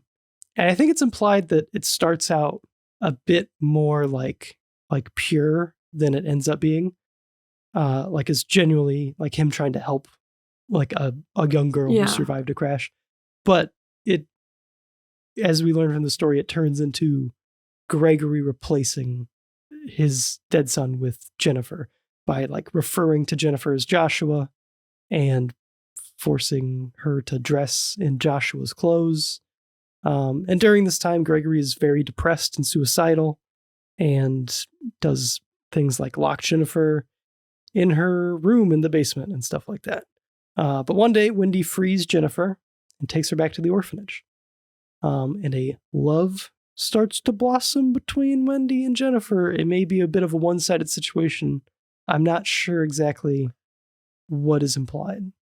I think when she was locked in the basement at Gregory's, Wendy just like happened to see her and thought she was a boy. That's right. And then developed this like infatuation with her. And then I think they started like exchanging letters, maybe talking through the window. And then Wendy eventually got her out. And at that point, Wendy and Jennifer also take the gun from Gregory's house because they're worried that he's going to kill himself with it. Oh, okay. So that was the reasoning behind. Okay. You gotcha. Yeah. Gotcha. Okay. Yeah, I did gloss over that part, but that was a bit more extended. Like, it's not just like Wendy sees Jennifer and frees her. It's a bit more of a process. But from that point, Wendy and Jennifer kind of have a thing, maybe, I don't know. But Jennifer discovers a dog that she names Brown in a shed, I guess. I think that part is accurate. But anyway, Jennifer starts spending more time with Brown. Wendy becomes jealous and forms a club, basically, like kind of works to exclude Jennifer and bully her. I don't know if this is a different interpretation, so take what I'm saying here with a grain of salt. But another thing that I heard, or how this process was like explained in a video I was watching, was that Wendy and Jennifer were the like first princess and prince of the aristocrats of the Red Crayon. Jennifer finds Puppy Brown, and it wasn't like a bullying fest. I don't think that like what it turns into. But anyway, so Jennifer finds Brown, starts to spend more time with Brown. Wendy accuses Jennifer of like shirking her like club duties, ousts her as the prince, and replaces her with the teddy bear. Okay. Yeah, with the Joshua teddy bear. Okay. Joshua, the teddy bear Joshua, is instated as the new prince, and Jennifer is no longer in the club and is now down at the bottom of the social ladder. But I don't know how true that is, because then at that point you would think that Jennifer would then be aware that Wendy is behind everything, because she already knew that Wendy was at the top of the club. Right. Yeah, I don't know. So that could be wrong. But Wendy's also like, Wendy is, I think, genuinely a sick child. Like, I don't know. She's pretty manipulative. So I could see her using her sickness to get out of... Oh, I see what you're saying, yeah. A bunch of stuff. Or she could also be genuinely sickly. I don't know. Maybe. I really don't... Yeah, that part's a little fuzzy. I wrote this down. I did not reference something for this. This was like me writing down my interpretation of like what I'm fairly confident happened. So there are some blank spots like that where I'm not really sure. Or it could also be that to Jennifer, because, you know, Wendy sort of like hid the fact from Jennifer that they were on bad terms because of Brown. It could have been that maybe Wendy was like, oh yeah, like the club's not like our thing anymore, and she's just like pretending to be sickly in bed all the time when she's really the mastermind behind everything. Mm-hmm. I don't know. Could be, could not be, not sure. Something happens. Something happens. Brown is the catalyst of their relationship going down the toilet. That's the main takeaway. Yeah. Or I mean, like, Wendy's really the catalyst because it's not Brown's fault. I mean, yes, but, anyway. but like that event triggered that response. Yes. Yeah. Yes. So their sort of pseudo falling out happens, I guess. And at some point, Hoffman and all of the adults leave the orphanage. Do they leave or are they killed? I don't know. I believe that Hoffman left. I thought it was implied that Hoffman left to like have an abortion for Clara. No. Is that we can maybe so if there's more to that, after we can.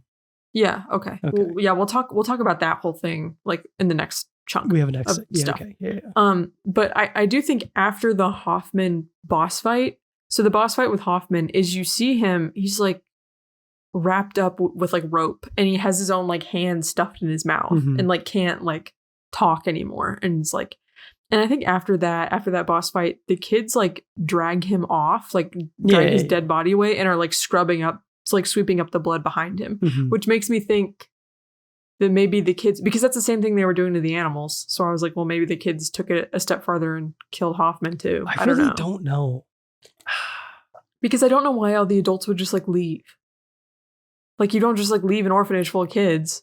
Like all of them? All of the adults? I really don't know. Because we only know of 2 adults in the orphanage. Hoffman and the cleaning lady. Right. But then there's like older orphans. Yes. Like Clara and stuff. And Diana, yeah. And Diana. So maybe they could feasibly leave for like a semi-extended period of time. Maybe like a couple days. I don't know. That seems hella illegal, but this was also in the 1930s. Yeah, so there were no laws back then. Yeah, I don't. It's a little fuzzy around here for me, but the adults are definitely gone whenever like the shit happens. Right, or it's a situation where the adults are so neglectful that they may as well not even be there to begin with. I'm saying for like whenever like the murder, the genocide of the orphanage happens. The Gregory situation. Like they're definitely. Okay. I believe they're not there for that. Okay. But anyway, so so after all these, bullying and these attempts by Wendy to separate Brown from Jennifer fail, Wendy orders that the aristocrats capture and kill Brown. And I believe the same altercation that occurs in the game is what happens in real life. I think. I think that's what happens. I don't know if there's any like metaphorical or symbolic things happening there. I think that's just what happens. At least that's how I interpreted it, because we revert back to Jennifer as a young girl. Yeah. So in my mind, that is meant to imply that that's like real. Yes. Okay. No. I agree that that's real. Okay. So yeah, that happens and Wendy leaves. But Wendy comes back dressed up as Joshua. Or wait, no, she goes to Gregory dressed up as Joshua. So how Jennifer was dressing prior. It must be implied that she like tortures him, which is weird to think of, like a young girl like torturing a grown man. But I think that's implied to be what happened. I'm not sure like how real the stray dog boss fight is kind of what I'm getting at. I mean, we do know that he definitely kills them. Gregory killed everybody there. Gregory kills Jennifer was the everyone only at the survivor. orphanage. Right. That is a real timeline fact. But I don't know if like his presence as like a dog, he's like on all fours whenever he comes. He's shirtless. He has like a bunch of bruises. He's got a noose hanging around his neck and stuff like that. Or just a rope, I guess. Right. So if that is true, then I think it would be implied that Wendy physically tortures Gregory, as well as, psychologically manipulating him. I don't know. I don't know though. But we also know that Gregory is at least considering self-harm. Right. Yeah, he's already kind of, he's unstable. He's in an unstable state. And he has been for so a while. Could have been Wendy. Yeah, it could have been Wendy pushing him to do bad things to himself. That's true. Yeah. I don't know. Yeah, I don't know. But he definitely murders everyone. So that happens. Yeah. Except Jennifer, because Jennifer, I think in real life also hands him a gun and he kills himself. I think that's real events. There was a thing in one of the, I don't remember if it was like the little like novel, the little storybooks that you find around the place, but it was about Wendy or a girl that I think is implied to be Wendy having a crying wolf. Yeah. The boy who cried wolf situation with the stray dog legend. So I don't think Gregory was like always stray dog. I think she had the stray dog story in her head already that she was using, and she made Gregory fit that role that she wanted him to, because she's a manipulative little bitch. Yeah, I guess I think that's true. If we have anyone who actually knows anything like concretely or has an interesting theory, please email us at analogschtickmail@gmail.com Help us or out. a comment. But yeah, I mean, that is the real timeline of events. And then years later, Jennifer returns to the orphanage to recover her repressed memories. And that's like the real things that happened. Like everything we do in the game basically is symbolic of something that actually happened, and it's symbolic of her recovering her memories. So it's not real. Yeah, whatever. But yeah, okay. So is there any aspect of the true timeline of events that you take any issue with? I'll let you go first because I do have something. No. Sorry. I'm trying to go back over the... I mean, there were some like murky areas where and it's not that those areas necessarily have to be clarified. It's just, there's some like blank spots in the story. Gotcha. And I already explained, the drip fed pace. Yeah, the drip fed thing. Not that, because a good story is supposed to drip feed you a little bit of information at a time so that you can sort of like adjust your judgments of these characters as you move along. That's totally fine. My complaint about that more has to do with the pacing of the gameplay. Yes. And how the gameplay stretches out the pacing of the whole thing. We'll get into that. Yeah. Because that's like the main crux of this game. Mm-hmm. For me, as far as like anything that happened that I'm like kind of feeling weird about. So I love Gregory as a character. I think he's like super interesting, but at the same time, I feel like he's maybe the character or like the events around him are where I have to suspend my disbelief the most. This may this may be me not fully understanding like what truly happened.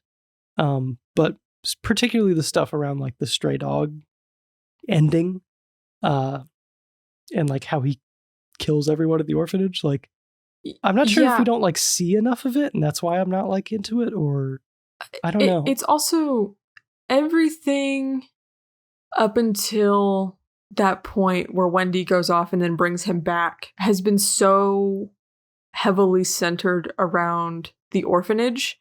And Gregory just sort of feels like he comes out of left field a little bit there at the end.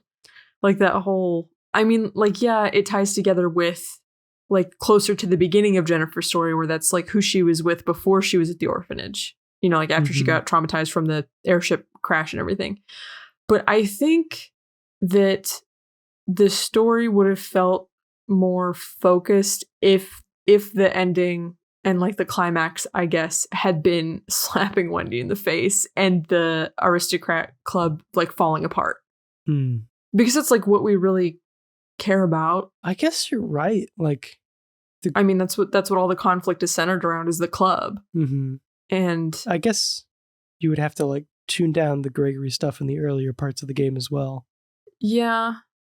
Like maybe cut him out entirely, because then it feels like there's nothing that happens with him other than I don't know. I mean, I'd have to think about it, but I do kind of get what you're saying, and I kind of agree. Like it could end there. I mean, there had to be. I mean, like the Gregory stuff for like the beginning makes sense because that is something that Wendy could save Jennifer from, for Wendy to be like cemented in Jennifer and our good graces, like as the audience, to be like, oh, Wendy's like so helpful, she's great, and just to make that twist at the end that much more painful, right? But I guess like because we already know that Wendy's like a vindictive little bitch, and just for her to like come back again with Gregory as like a dog is like really weird. I don't know. It just that felt like the least like believable to me, which I know is like weird because the story is already wild to begin with. Everything else I was willing to accept up until that point for whatever reason. I wonder if they felt like they needed another traumatic event on that scale to like maybe justify they had to, like, her needing to recover her memories. Like, because now there's no one that carries the memory of what happened there except her. Yeah. Well, I was going to say, and maybe to tie up the loose ends of these other characters, but also it just feels so like shitty that they're so central to the story for so long just for them to all like disappear off screen. Yeah, I guess you're right. Yeah. I don't know. Although I don't know. I feel like it would maybe be pushing the boundaries to have all of these children be murdered on screen. Yeah. Yeah, I feel like I guess there are limits to the ESRB rating and PEGI rating systems. Right. So, and I don't know. I think that maybe because we didn't really get much time to explore the aftermath of the club falling apart. But then you're right. Then there's nothing to force Wendy to have to recover these, or not Wendy, Jennifer to have to recover all these memories. I don't know. Yeah. Because then, you know, the club is like, well, yeah. And the club approaches Jennifer and they're like, well, we've elected you our new leader. And now you have to come up with the games. And I don't know if Jennifer even gets to have a response to that, to be like, are you kidding me? You want me to just do this to other people? Yeah, I'm pretty sure it immediately cuts to them noticing Wendy outside. So, yeah. It would have been interesting. And this would kind of sidetrack what the game was trying to do, I think, a little bit. It would have been interesting if instead of this being like a flashback recover your trauma sequence, if it had been like, okay, we're going to put you through all this Rule of Rose club shit. At the end, you're going to overthrow the leader. And then at the very end, you have the choice of, do we keep the club going with you in charge, or do we dismantle it and be like, oh, we're not doing this anymore, to see if it could like push you to the point where you would be vindictive enough to turn into one of the bullies. Or we get Rule of Rose 2 and it's a club management simulator. Yeah. Your club members have stats. Have tea parties with them to increase their stats. That's a thing in Fire Emblem Three Houses, but Diana's falling out of line. Send a hit squad to go after her. Oh my god. Yeah, I don't know. Anyway, I'm not sure. I'm looking at what we have left. This may be a two-parter, Morgan. Okay. We may be splitting this up. God. I think we can come to the end of overall thoughts, get into, and then maybe some other tomorrow or whatever. Okay. Just knock out the rest of it. The rest of it will be quicker, but I don't want to force ourselves to rush through it. Moving into overall thoughts. Not sure how much of this we already touched on, but to reiterate kind of how much I like the story. I do think the story itself, as it's presented as well, I do enjoy. It really comes down to the gameplay and stuff that we'll get into later. Some of the padding, some of the leaps of logic towards the end, or maybe just my lack of understanding, which I guess to some extent comes down on them conveying the ideas to me. So, yeah. So something that like the themes and the characters and the setup in this game reminds me of Lord of the Flies, and I'm absolutely not the first person to make that connection. A lot of people who have played this game have been like, it's kind of like Lord of the Flies. I've never even read the book. I just know that it's like this incredibly cynical take on human nature. But I do think it would be interesting to compare this game to Lord of the Flies if you're more familiar with the book, and examine like kind of how we already talked about like gendered behaviors, how like in Lord of the Flies the boys were more like physical with their I guess like acting out and their like devolving of like society or whatever when they were like out on that island, versus here there's like violence in this game, like physical violence, yes, but also these girls are using like emotional manipulation tactics and like psychological bullying, and that permeates like everything going on. So yeah, just a thought. Yes, I will say the Lord of Flies comparison, heard it a lot. And I don't know the source for this, but there was like a comment I saw on someone talking about Rule of Rose and Lord of the Flies at some point, so I'm citing a YouTube comment that I can't even remember fully. So this is basically the level of like research that goes into this podcast, I guess. But it was a comment saying that there was like an actual Lord of the Flies-esque situation where there were boys stranded on an island and they actually kind of worked together. Yeah. And they were like, all right. Like, it's funny. Well, and the thing was, I've read the same anecdote. And the thing was, the boys not only worked together and survived, there was a boy that was with them that had a broken leg. And they cared for him so well that his leg actually healed like properly. Oh, okay. So they didn't even not only they didn't cut off the weak link in a sense. Like, right. So not only did they like survive, but they also were able to care well for like one of their group members. Also another thing that I feel like is worth pointing out for like extra context, the author of the Lord of the Flies, this is an anecdote I heard. I don't know how true this is, but I've heard that he was a school teacher for very privileged, bratty British upper class boys.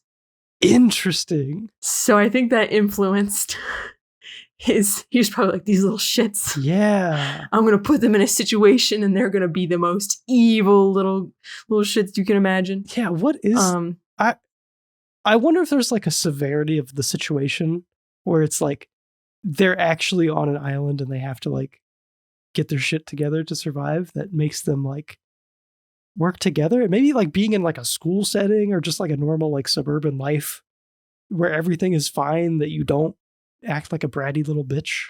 Yeah. I don't know. You do act like, I don't know. Maybe like, when your life is on the line, maybe you do actually shape up a little bit. Maybe. Yeah. And maybe when like grow some empathy. Maybe when everything's okay, you start to find other things to worry about.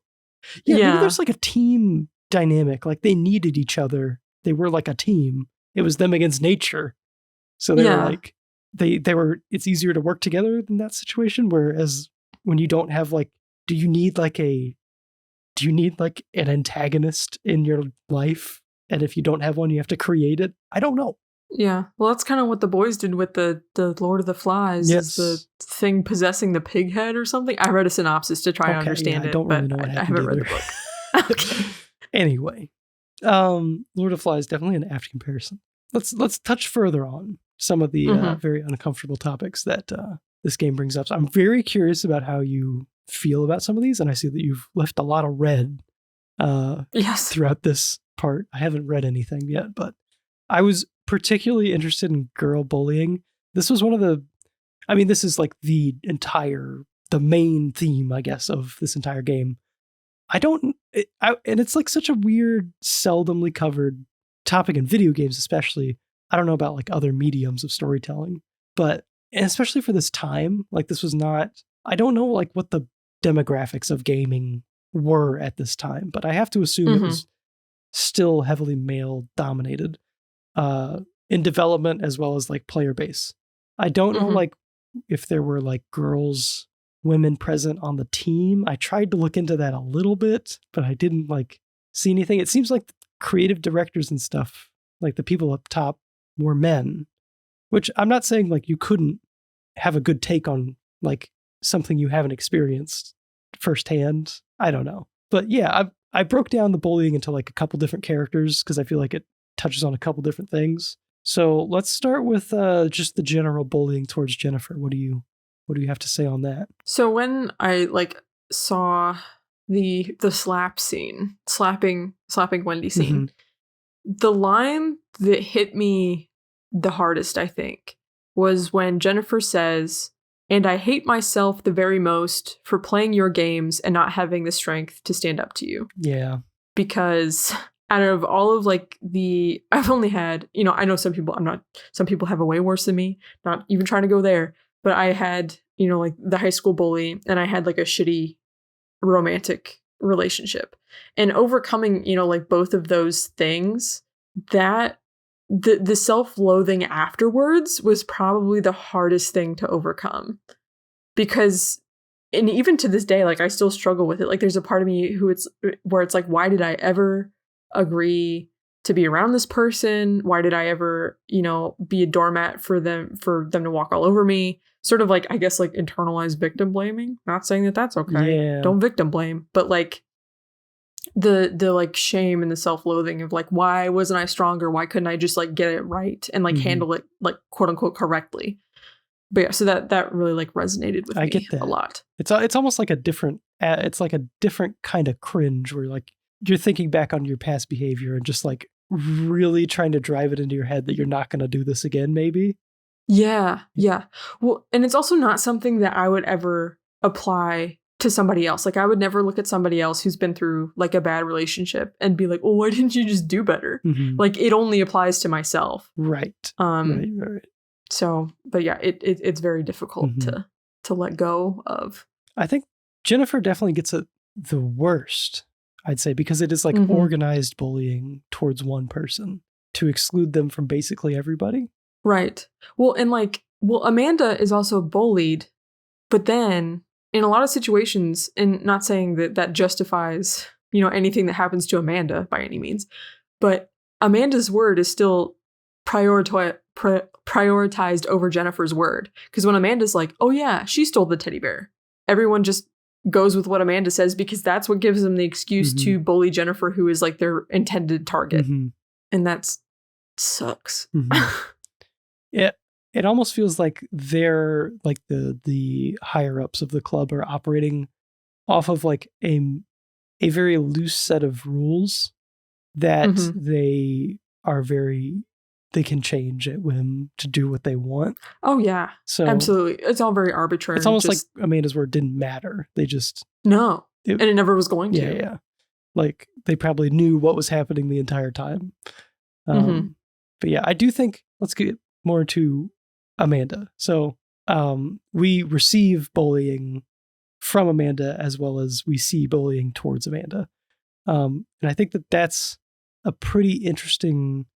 I think she represents people that I feel like I've seen in real life where they take a lot of abuse, but they desperately want to be accepted by those who abuse them. And that's Amanda in this case. And she has like a really deep hatred of Jennifer because there's like a moment where Jennifer is like rising above Amanda, and that like I think solidifies some sort of like hatred from Amanda towards Jennifer, because it's like, it's weird because it's like misplaced. It's like she can't hate the people who are really doing this to her. She just hates someone who she thinks she should be above. It's like, right. It's almost like, I don't know. It feels like a middle manager, sort of like. Yeah. Well, no, that's it exactly. It's like her solution or her way of dealing with her circumstances isn't to address the things causing her circumstances. She wants to play by the rules and become one of the aristocrats on their terms. Right. Yeah. Yeah. And she's totally fine with doing that. and sees Jennifer as like an obstacle to that, when Jennifer's like, I'm not doing anything. I'm just here. And just by being there, that means that she's a threat to Amanda's desire to like get out of her lowly situation. During like as I was playing the game and like watching the cutscenes and everything later on, it made me viscerally uncomfortable how easily hateable Amanda is. Ooh, like how much like instinctually, like on a logical level, I know that Amanda is a victim just like Jennifer. But on an emotional level, it's like everything about her actions and her mannerisms are meant to like disgust you. Her facial expressions are like so exaggerated, and she just has this kind of like annoying, immature quality about her. And I think it's kind of that's like kind of the point though, is she's supposed to be hateable. Like you're supposed to want to hate her, I guess, maybe because the authors are trying to get us to like fall into the same line of thinking that the bullies do. And then realize, you know, at the end, like, oh, I should have never thought that way. Like, oh, I am capable of falling for this line of thinking too. I'm not trying to sound like a saint or anything, but I did notice this in like a couple like comments and other online discourse of people like genuinely hating Amanda as a character. And like, no, they're like, I hate you, I hate Amanda and all this stuff. And I'm like, I don't know. I kind of like struggle to hate Amanda. Like I definitely view her as a victim. It's just someone who probably needs to be taught right from wrong and just be accepted. Right. Yeah. She needs acceptance and a good influence, and then she would be fine. Which I also know it would not be acceptable today, but just because I feel like maybe we should touch on it. So Amanda is like the chunky girl.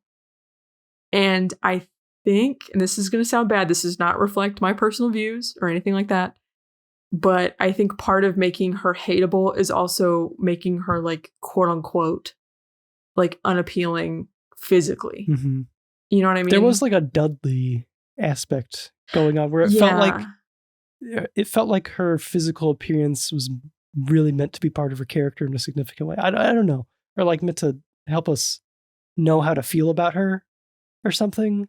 Right. Because, and again, I'm not saying this is not something that's like encouraged as much today, but back then, like fat phobia was probably more of a prevalent situation. And I know some people, you know, fat phobia is still a problem. But back then it was probably more of like an acceptable reason to target somebody or to have a prejudice toward them for whatever reason. But then like something else I wanted to point out is that like, and aside from Amanda, who's like clearly a victim in the situation as much as Jennifer is, all of these kids are on some level a victim because you don't end up in an orphanage without terrible things happening to you. Right. Like, like every single one of them has been through something awful. Is like also going through something awful, like with Hoffman, for example, like, and especially the older kids. Like it's almost understandable that these older kids turn out really messed up because of just the trauma they experienced maybe as a young kid, but then it's just prolonged by living in an orphanage without parents. And right. Yeah, I don't know. And you have this adult Hoffman who is treating these kids with like blatant favoritism. Also, like they have no inherent value and they're like disposable. So if that's the only thing they have modeled for them, like that sort of behavior and that sort of outlook modeled for them, why would they ever think anything else? Like I can kind of understand why they are the way that they are. Also, there was something you were talking about earlier before we started this section where you said how the like the developers were probably mostly men at the time. Yeah. There is a quote that I saw that you took from one of the developers earlier, and I don't know how this compares to what they actually said, like in context and also maybe like translation. Yeah, translation wise. But the quote says that this game is supposed to examine the quote mysterious and misunderstood nature of young girls. And that aspect of the pitch honestly kind of rubbed me the wrong way. And the reason why is because it's not mysterious. Like to me, that quote is implying that little girls have this innate tendency to be manipulative and deceptive and cruel. And that's not the case. Little girls don't. Little girls aren't like pre-built to be these little psychopaths, you know? Mm-hmm. And like I sort of was like previously stating, children are a product of their environment. And these children have an environment that is like horrendous and cruel to them that they can't get out of, like through their own power. Like they are at the mercy of this like corrupted adult. So like, it's not that mysterious to me, mm-hmm. if I'm being honest. This is interesting. And maybe this is out of the scope of this podcast, but do you feel like we're born good? I feel like, so I'll just say, I feel like as children, I don't think we're like evil or saint-like or any extreme thing like that. But I do think that we're probably predisposed to being selfish without parental intervention, like guiding us in the right. I feel like if I had to say like an innate nature of children, I feel like I would say something like selfish. Like they're focused on what they want and they don't, I guess it's like theory of mind and stuff like that, like learning that other people are just like you and that they have thoughts and feelings and opinions and like preferences and stuff like that. I don't know. Yeah, I guess my thought is like, I think it's kind of weird, I guess. And this ties it all into like a sort of like religious journey I've been on, which like I have my faith, you know, and I just, yeah. Anyway. Welcome to our PlayStation 2 podcast. Right. Well, like in Christianity, you know, you have this concept of original sin. Yeah. And then you have, you know, like these concepts of like redemption. You have to be redeemed of this taint of sin that you are born with. You are born this evil little nasty creature. Right. Creature. But I think that was very southern. Creature. But I think like from like a scientific standpoint, I don't know. I feel like it's really weird to assign a moral value to a newly born child and be like, oh, it's a dirty little sinner, or oh, it's so pure and innocent, because it's neither. It's just a baby. Yeah. And as a biological, like as a living being, we are predisposed to survival, to trying to survive. And so like you said, maybe we're more predisposed to act selfishly, right? Because maybe acting selfishly is what ensures survival. But also, humans are social creatures, and part of the reason why we are so successful at surviving is because we have these social relationships that provide support for us that make surviving easier, like much easier. So it's sort of like who knows which way your genes are going to predispose you to being. But then, you know, I think that nurture is going to have way more impact on that than like your predispositions are actually going to have. I don't know. Like I think there are people, and this is probably a better question for Claire than for me to be discussing as someone who's like studied psychology, but there are people who are born sociopaths. Oh yeah, that would have been interesting. Don't hurt other people. Oh yeah. Like they just perfectly blend in. Don't cause any problems for anybody. Do their own thing, despite the fact that they are like a sociopath. And what's I forgot what the definition is. Isn't it just like a lack of like a empathy sort of thing, like, or just a? I'm not an expert. I think it's like kind of a lack of empathy and also a lack of like you don't fear consequences. Yeah. God, if only there was an expert somewhere within the vicinity of one of us. Yeah. If only. Anyway. Yeah. And she wouldn't claim to be an expert in this particular field of psychology. I did ask her a little bit about repressed memories while she was very drowsy and sick. We're all very drowsy and sick right now. Oh no. In our household. But yeah, she literally, I think, just woke up. And I was like, Claire, what do you think about repressed memories? And she's like, they're mostly made up. Which I don't think that she would allow me to say on her behalf as like a definitive statement, because it's not really her area. But yeah, and that's Yeah, we're not making any definitive statements here, by the way, because we don't know what we're talking about. I think based on her understanding that, so she said you're more likely to constantly relive a traumatic event and PTSD, you know what I mean? Like that is much more likely than needing to uncover it. Like you're more likely to never forget it as opposed to forget it. I guess that makes sense. What she was saying.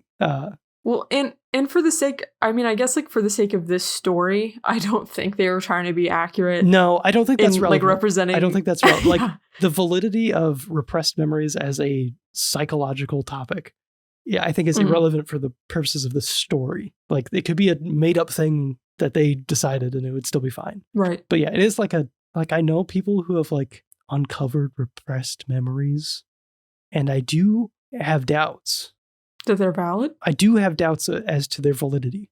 So I don't. It's confusing, and I'm not an expert. There are definitely, without a doubt, this is a true thing that we're going to talk about. There are instances of like it came out that they were being like it was fake, like they were told a lie, like by a psychologist or a therapist or whatever. They were asked like leading questions, like that like planted that there. Yes. Yeah. And there are like psychological fads to some extent, like multiple personality disorder and stuff like that, where it's like doubtful how valid conditions like that are. I don't think this is as egregiously, I don't think it's as contested as something like that, but I think it's on that level to some extent. Anyway, this concludes our psychology hour. Let's move on to, unless you have something else to say about Amanda. No, I don't. Okay, so this is probably this is like the area of bullying that I think stood out to me the most. And it was Diana and Meg's two-faced sort of bullying of Eleanor, who's meant to be like their friend and stuff, when they kill her pet bird. Again, I don't know like what really happens in like the real timeline, but as we see it, it's them bullying Eleanor for being different, I guess, but in a like a secretive way. Like they're going behind her back and blaming it on Jennifer and stuff like that. And it's like a very like secretive, two-faced and pointless activity that is just like so sad, but also definitely true. Like this is definitely how people act towards their like so-called friends, and it's like, oh yeah, it's extremely off-putting. I don't know if you have anything to add to that. If I remember, Eleanor didn't even have like much of a reaction. No, yeah. Either. Like she didn't seem like surprised, almost. Yeah. I mean, you have to assume that she didn't do anything no one does anything to deserve being bullied, really. Yeah. But like, you have to assume this was just like a thing to do to get a reaction, like kind of like a sick, kind of evil activity. Like it wasn't prompted. It wasn't like a reaction to something. It was just, we're going to mess with our friend in a very like hurtful way. Right. Well, and I also wonder like if, and not, we don't get to, get Eleanor's like perspective on any of this at all, but I wonder if it was maybe a moment of like self-awareness for her of like, oh, I'm part of this little gang that sets up these games all the time. And I wonder if like as soon as her bird went missing and as soon as like the prompt was, oh, find her bird, if she like knew immediately what had happened. I could know. I mean, reasonably, I could see that being true. And honestly, like, I don't know how like Meg doesn't notice something like that either, where this is a group of people that is constantly pitting things purposefully on Jennifer. Yeah. But they're not suspicious of it. And maybe for Meg's case, it makes sense because she assumes that she's exempt from the bullying from Diana, I think. Like, right. And she also then afterwards, loves her, sort of. So yeah, I was gonna say afterwards she ran to Diana for comfort. Right. Yeah. So there's probably like a bit of like denial happening. Yeah. But yeah, I just thought Eleanor's section, Meg's section as well, where it's like bullying your friends behind their back. Pretty messed up. That's another messed up aspect of like the bullying in this game. And I guess this is true from Wendy as well. Yeah, I guess the only thing I had to, because we've, talked a lot about Wendy. Actually, I will talk more about Wendy and Jennifer's relationship a little bit further down the list. But just one of the things I wanted to say about Wendy. So her comeuppance for all this shit that she's put everybody through, in forming this little club targeting Jennifer, killing Brown, all that crap. Her comeuppance for all that is a slap. And when she gets slapped, when she gets basically called out, she has the fucking audacity to cry one little delicate tear. And in that moment, that just like unlocked something incredibly vindictive and feral in me. I was like, one little slap is all it's going to take for you to crack and shed your, oh, poor me. Like that's, you just, you encourage these little girls to like torture each other and to kill each other's pets and torture animals. And even after all of that, Jennifer's reaction to everything still felt so restrained and timid. And I was like, I would have fucking gone off the rails. Mm-hmm. You could not have stopped me when I flew off the rails. Like everybody would have been pummeled. Oh, yeah. Like I think I was taking it too far, but I was like, I'm ready for Jennifer to curb stomp this bitch. Like same. It was a moment of like catharsis for Jennifer and for us, but it's also like, but give me more. like there's like an ugly part of me who's like, I need more. This is not enough. I am not satisfied, and I will not be satisfied until I see them like a complete hysterical mess. Mm-hmm. I guess that points to Jennifer's nature. She's not really out to like really hurt anybody. I assume. Well, yeah. If I was Jennifer at that point, I don't know. Mm-hmm. I don't think I would have been so, I don't know. She's also like, what, 6? Yeah, I'm not sure maybe. Like, what the age is there. Maybe like 9? Yeah. Yeah, probably. Yeah, older than 6. I don't know. That was just my go-to. She's like 4. A toddler. I think. Oh. Anyway, let's get on to the adult abuse of children. Yes. Our prime example, we've already talked about Gregory and how he's just a little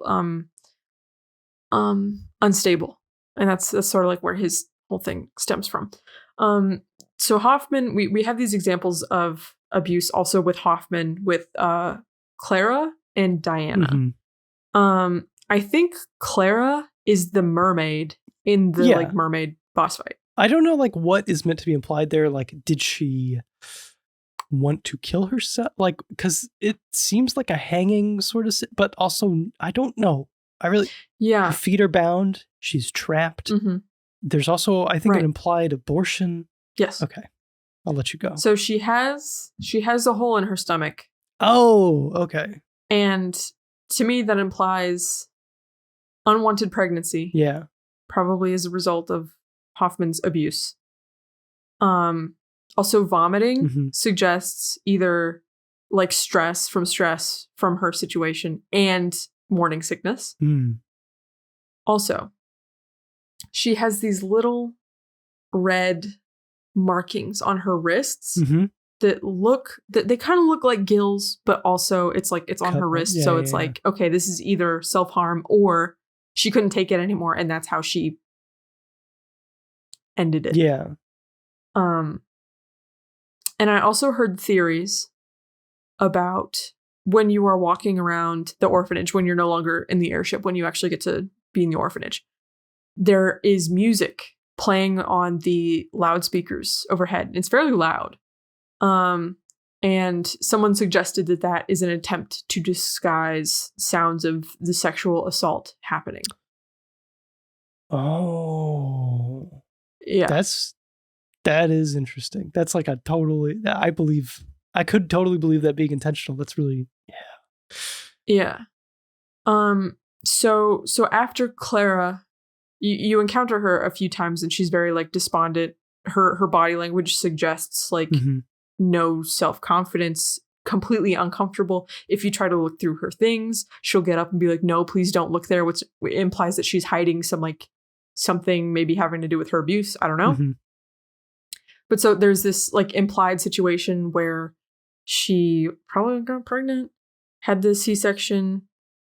Maybe Hoffman was like involved with that. And then afterwards she just like mysteriously disappears, probably because she either maybe died from complications or ended it herself. Oh, I didn't even consider that she could have died from complications.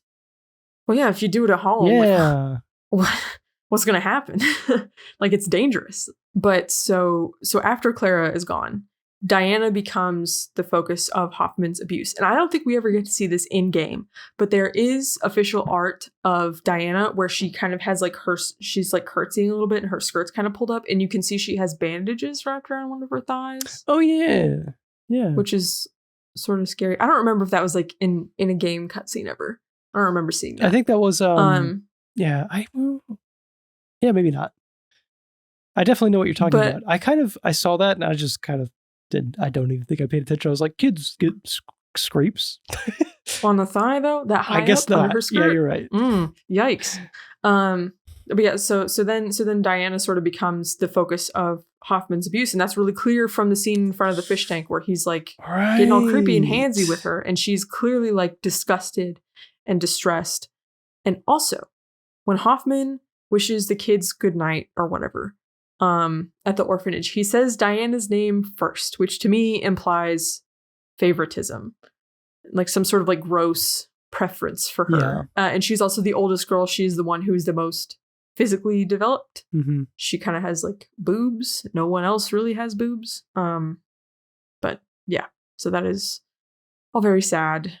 And yeah. Yeah, you've kind of cleared up how I was viewing that whole section. I think that makes more sense.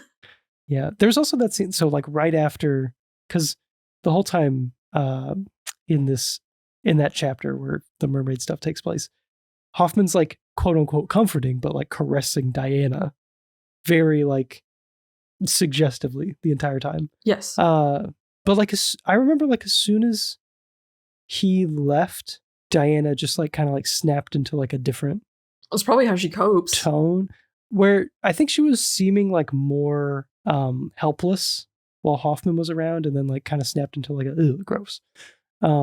Which I'm not sure how to interpret how she was dealing with that sort of thing. Like if it was because we're meant to believe that Diana is very manipulative.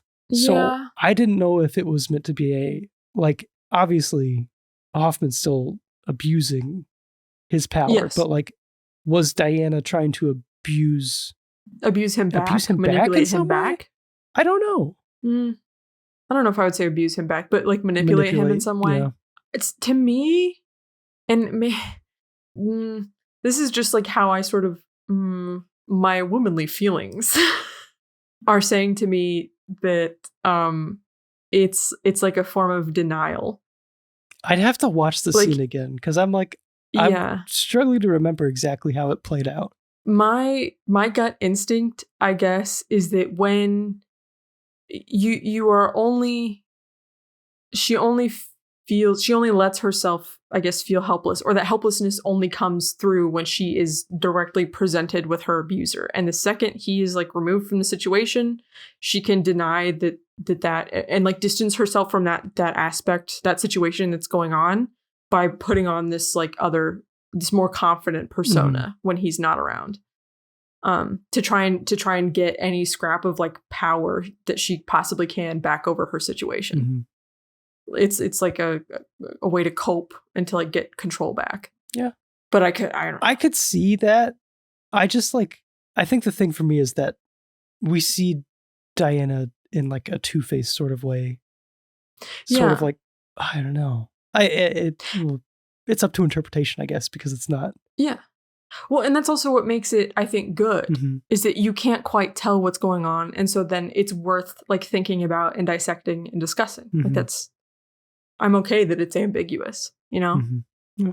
I'm content with this discussion. Okay. On the abuse of children. Okay. I think that we're going pretty late. So I think that I'm going to leave a highlight here. And I think that we can pick this up again later. We're back. We took a small break, a small 24-hour break. This may be our longest episode, which is, I don't know. It's funny if it does become our longest episode because we cut out an entire segment for the sake of brevity and saving time. Yeah.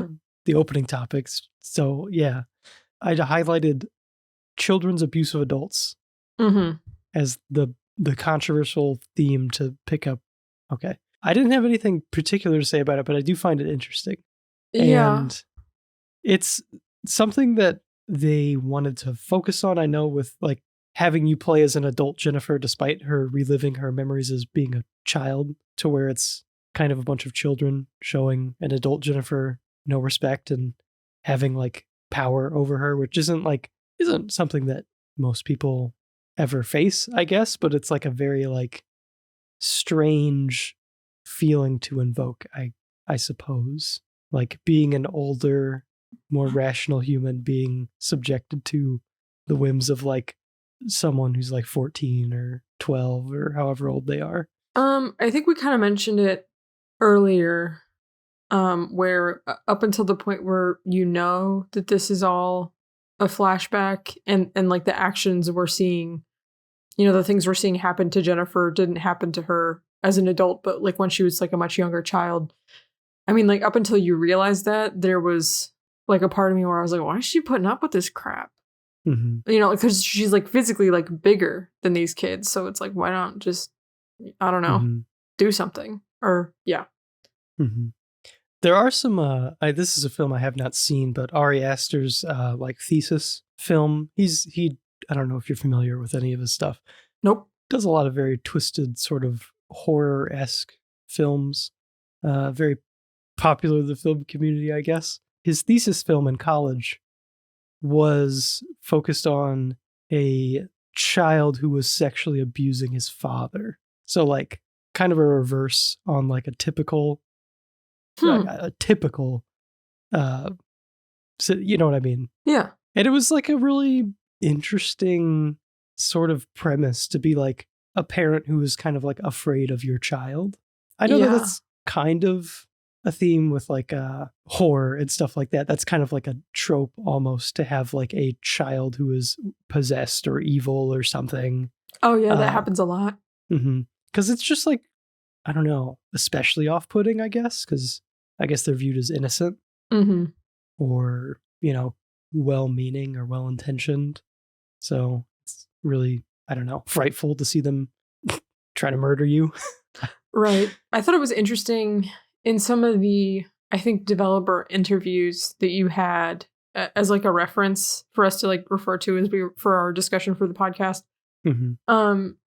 Some of them, again, I don't know like how accurate my interpretation is of what I read, because, you know, translations, stuff like that, some things might be lost. But the developers were kind of talking about this idea of innocence, but I don't think, at least, you know, typically when you think of innocence, you think of that as like a morally good quality to have. Where in this case, it almost feels like the concept of innocence warped into something else unexpected. Like innocence is in like, you don't understand like how evil what you're doing is. Like you're too innocent to understand, you know, like the gravity of like what you're what you're, you know, like the abuse and stuff that you are perpetrating or something. So like a lack of empathy is kind of innocence almost. Yeah. Or I guess maybe in this case, innocence, in the sense that they were, you know, describing it in that interview, maybe innocence means like naive, but not naive in a good way, where like you're unaware of like the consequences of your actions, sort of. Innocence is always applied to someone who does not have power. And in this case, these people had power over Jennifer, and their innocence, I guess, led to abuse of that power. I don't know. Or maybe they're like, their innocence, their naivete, maybe is what makes them malleable by like Wendy. And then that like morphs them into something Diana evil to an extent. Yeah. I don't know. Because like definitely Wendy and Diana, you could not really argue innocence for No. too much Not because they were like, I feel like very well aware of reactions that they would create and how to push people in certain directions and stuff like that. So, but like for all of the children, like Amanda and stuff like that, where it's like, yeah, they're, I don't know, they're kind of just a walking chemical reaction still, you know? They're just... Yeah. Well, she's just looking for like acceptance. So I guess in that way she is kind of innocent. I don't know. Something that we haven't touched on much is animal abuse, and that's like very blatant throughout the game. It feels like half the chapters focus around abusing an animal, especially in like the early sections. We see like Brown, like tied, like what is that? Hog tied? I don't know what that is. Where your like legs are tied together. Yeah, that's like hog tied, basically. Yeah. And just kind of like dangling like a piñata. Yep, that's hog tied. Yeah, and like people or kids like smacking like sacks that are presumably holding an animal or something like that. So a lot of just blatant animal abuse. And I don't know if that like struck a chord with you in any way. Like it definitely kind of was pretty revolting to me. Like one of the more off-putting aspects of the game. Yeah, definitely. Well, especially because like, this is probably like kind of a, I don't know if I would call it like a stereotypical thing to say, or maybe a cliche. But the thing is like, oh, you can tell if someone is a sociopath because they always start hurting the animals first. Yeah. Like it's like a sign of a complete lack of empathy. That could be legitimate. It also could be something that I just took from movies and assumed was legitimate. So I'm not sure. But yeah, the idea that like sociopaths and serial killers always like hurt animals when they're children. I don't know. So yeah, I get what you're saying. I guess it shows I don't know. I guess it shows just a lack of empathy in general. Doesn't extend to adults or other humans or animals even. So right, because it's not the same thing as like, I don't know, stealing something from another child and like an object and like breaking it. It's like a living, breathing thing that you're putting in a sack and then beating to death with brooms and like clubs. Like what? It's very graphic and like twisted. So it is. I wonder, like, because we don't like see Brown die, and I don't think that we need to like see something to like, I don't know, feel the impact of like an animal being killed or hurt or anything like that. But part of me was wondering if the sack was kind of to like skirt around like potential issues with like ratings boards and stuff like that. Probably. I don't know. Maybe. Straight up whacking a rabbit might not go over so well or something. No. Yeah. Absolutely not. I also think like there's something probably more powerful about someone whacking a sack because you're forced to wonder what's in the sack as opposed to just seeing it. Well, yeah, because like when Jennifer shows up and it's Brown in the sack and she doesn't know that until they tell her. Or you have like the suspicion because you're like, well, now Brown's missing. Yeah. Oh, and then Amanda's like, oh, I'll tell you what's in the sack. And then she's like smiling the whole time. Like it's like some like funny joke. Oh, God, she's so hateable. She is very annoying. Everyone's very annoying. I wish that there was just a big scene where I wish she smacked everybody, just like one by one. Yeah, I mean, they all kind of deserved it. Yeah. Like that one PSA where the guy's smacking everybody at the party, just one by one. Everyone. Yeah. Line up. Get your smack. But yeah, don't have too much to say about the animal abuse other than I hate it. Right, yeah. It is upsetting. Another, like, especially, like, for the time, controversial topic is, like, the homosexual relationships between girls. Like, do you say, I don't know what you say when they're children. Like, yeah, I don't know. Like, sort of like a romantic, I don't know. The implications are very, like, romantic, I guess. Yeah. Based on, like there's, like, images of, like, two little girls, like, nuzzling each other's foreheads in, like, a patch of, like, rose bushes. And then this is the intro cutscene, right? Yes. And then there's Meg and Diana, and I think Right. I might be misremembering, but doesn't Diana put Meg's finger in her mouth? Yeah, that was also in the intro cutscene. Yeah. Yeah. I don't know what that was about necessarily. Right. There's, I think, sections of the game that did end up getting cut. I think there was meant to be more between Hoffman and Clara and Hoffman's abuse in general. I wonder if that was... I wonder if maybe this was meant to be touched on deeper based off its like presence in the intro cutscene and stuff like that. Yeah. Actually, I think I remember a little bit more context around Meg and Diana. I think Meg was maybe offering Diana a rose and she pricked her finger on it. And then Diana just like sucked the blood off her fingers or something. Oh, yes. Also, to be fair, like I know you were like, oh, back in the day, this was probably a controversy. This is still like a huge controversy, like the idea of like, if you let your children see gay stuff, they're going to turn gay. It's like, it's definitely still controversial. Works. Yeah. But like, I feel like at the time of this coming out, there was much less of a group of people, like it was much less known that there would be people who would support this idea. Yeah. You know what I mean? Like there was less support behind being gay in general, I guess. Yeah. Whereas if you try to cover this topic today, I feel like you're safe knowing that at least some people will be like, hey, this is good, or but not necessarily this, but maybe another instance of it. Yeah. I'm not sure. But yeah, I'm curious.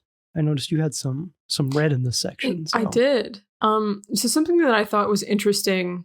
So like we kind of mentioned the two like quote unquote homosexual relationships, or that sort of like implication is between Wendy and Jennifer, and then Meg and Diana. You don't really see much between Meg and Diana other than the things that we just mentioned in like the love letter situation. Mm-hmm. There are some people that kind of like want to debate whether or not Wendy and Jennifer are actually lesbians or whatever. And I don't really think that like matters. I mean, the point was that it was like an intimate relationship that turned abusive. And that's like the main thing that they're trying to get across. But something that I thought was kind of interesting about Wendy and Jennifer's relationship is that it might be worth thinking about, or maybe discussing, how Jennifer's, I guess, quote unquote, closest relationships with others on the game is like about her being trapped in these expectations that have been forced upon her by the other person in the relationship. So, for example, like how Gregory found her and then like ended up calling her by his dead son's name and then cutting her hair and then dressing her like a boy. So she's like forced into this role of pretending to be his son, pretending to be a boy. And then Wendy ends up becoming infatuated with Jennifer based on that, boyish appearance that Gregory forced her to take on. And so then with Jennifer, she's forced to take on this sort of like prince persona and to play out Wendy's like fairy tale fantasy. And then the second she falls short of Wendy's expectations, when she when she adopts Brown, then that's when everything falls apart and she's coerced to do like all the games that comprise the plot of the game. Right. So it is a very tragic existence because she goes through all this, two tragedies, exits the world into I think the beginning of World War II based off the time. So yeah, pretty fun life she's got. She probably just dies in a bombing, or maybe she's once again the sole survivor of a bombing. Oh jeez, yeah. Could you imagine? Oh, the unlucky girl, because that's what they call her, right? Yes. But I guess like what I was trying to get at, I propose, I guess, that like, yeah, if you want to like view the relationship as like them being lesbians, like that's fine. But also I think it's equally true that Wendy wasn't ever truly in love with Jennifer. She was in love with this idealized version of Jennifer. And the second Jennifer doesn't measure up to that, then that's when things get toxic. Because, well, I mean, that's how abusers function sometimes. So it's a sort of, what's the opposite? It's a conditional love. Yeah. Exactly. Definitely. So, Well, and like Jennifer's, conditions are like, what's like the lines they say back and forth? Everlasting true love, I am yours. Like pure 100% perfect devotion, can never waver, have any other object of interest. Like that is 100% possessive and abusive behavior. Contrasted with the just absolute unconditional love from Brown. Yeah, Sweet definitely. Dog. Yeah, they're foils. Yes, we've done it again. We've cracked the case. We've cracked the case. There was so you know how like the secret chapter when you get like the quote unquote good ending, where you are like Kid Jennifer and you go and find Baby Brown in the shed. Baby Brown. Yep. And I don't know if this was like intended, but based on like all of the other things I witnessed in the game and like all the other like the possessive behavior, the jealousy, all of this like malicious stuff influencing, the relationships and turning them abusive. When Jennifer, because she ties Brown to the pole in the shed and then shuts the door on him, and he's like in there like crying for her. And I think it might have been intended to be like, oh, she's going to keep, the memory of Brown safe, like in her heart forever, because now she has the memory back. But a part of me was also like, it felt like I was like panicking a little bit. I was like, why is she now turning possessive and creepy? You know what I mean? Like for a split second, there was a part of me where it's like, why are you tying him up and locking him away? Because that's what Wendy wanted to do to you. That's what Gregory did to you. You know what I mean? Like it was like a weird, just a split second eerie feeling. But yeah, I definitely felt that as well. I'm not really, the ending definitely had me of like two minds, because it is like, there's a lot of different parts that could just be like symbolism. It's like, this is her, I don't know, closing the door on this chapter of her life. This is so many things that could be happening right now. She's just kind of protecting Brown and just like keeping Brown like tucked away in her brain or whatever. I don't really know. But it was like weirdly unsettling or upsetting in some way. Maybe it's because Brown is just like crying and like not crying, but like, doing little baby barks or whatever. And Jennifer's leaving. It's like not necessarily what maybe we want as the audience. Like maybe we want them to be together, and we're kind of acknowledging that they're, I don't know, forever separated because of that. I don't know. Yeah, I almost would have felt better if she had like carried him off with her out of the shed, I guess. I don't know. Well, especially because like that same like logic of, oh, I have to keep you locked in here to protect you. That's what Gregory was doing to her. Yeah. And I guess that's true. So it just like gave me the heebie-jeebies. But maybe you don't want a little puppy Brown running around wild in your brain. Might accidentally trigger certain things. Yeah, that's true. You brought up, I agree, but I kind of forgot about the classism aspect of this game, so I'll let you discuss what you noticed. Yeah, so a lot of the, as we've stated over and over and over again, a lot of the relationships that you see between characters in the game are like representations of different types of abuse, between people and animals, adults and children and adults. But I also think it's interesting how we have a clear dynamic that represents classism. So you have, the separation of the aristocrats in the red crayon.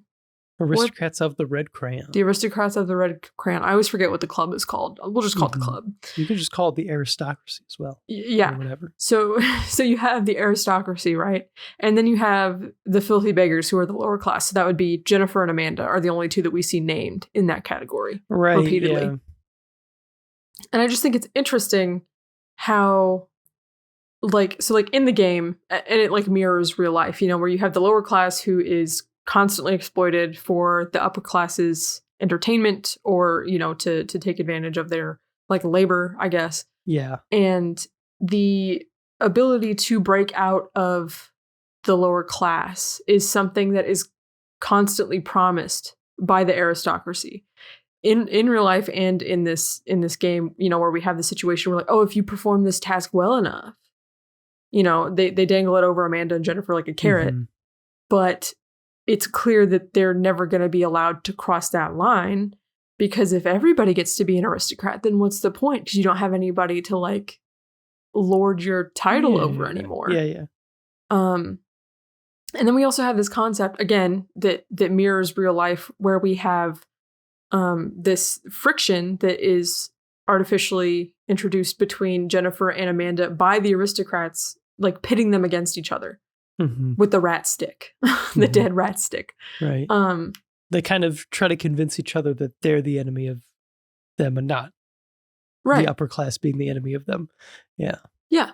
And you have situations where, like, I mean, not to get too real for a second, but in the United States, where, like, growing up, I heard things like, oh, like, we don't blame the rich people, but it's those dirty immigrants that are stealing our jobs. Like, we need to be worried about the immigrants and not the, corrupt upper class or anything like that. It's the same, like, bullshit that you see in real life. What do you call that? Deflecting? I don't know what. Maybe there's a different word, right? Scapegoating. Maybe. I think that's it. I think that's the word I'm looking for. And I feel like there's another term that's related to, like, the concept and, like, the process of turning against people in your own class, but I don't remember what it is. Maybe there's not even a term for it. I'm just crazy. Okay. But yeah, that like concept of being, instead of being allowed to, unify against your oppressors, you are instead constantly pitted against each other. And so, instead of addressing the real problem, like, Amanda is, like, caught up in this fantasy of being able to ascend to the aristocrat level, whatever. And then we also have a moment where Jennifer finally and violently rejects the power structures that have been tormenting her this whole time. And that's when she slaps Wendy. And so that's, like, I think there was an analysis I watched on this game. I'll recommend it towards the end of the episode because it's very good. But in that instant where she slaps Wendy, and, like, the camera angle kind of tilts, and you can see like the color scheme on the screen. You have, like, Jennifer in a stripe of blue, there's a stripe of white between them, and a stripe of red over Wendy, which is kind of like, is that the French flag? I don't know. I could be dumb. I think that is the French flag, yeah. But it is, and this game is set in the 1930s, which is very, on purpose, because this was a time of, like, unrest in Europe and like, a lot of revolutions, which you mentioned when we were discussing our earlier point, I think. But yeah, I just wanted to point that out. I thought it was interesting that there's, like, that whole other layer to everything going on too. No, I think that's good, because it just kind of glossed over me when I was thinking of the different themes of the game. But yeah, classism is kind of at the forefront. So it's interesting that we don't really see too much of the other children. Yeah. I don't know. It was maybe unnecessary, but yeah.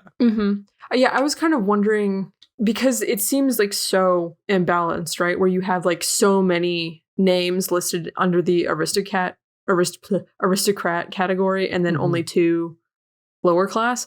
But then I started thinking about, okay, what would happen if we had, like, a bigger group of kids in the lower class? And I think if you have too many characters in that same bracket, it takes away from, like, how they kind of want you to hate Amanda and then to think critically about why you hate Amanda.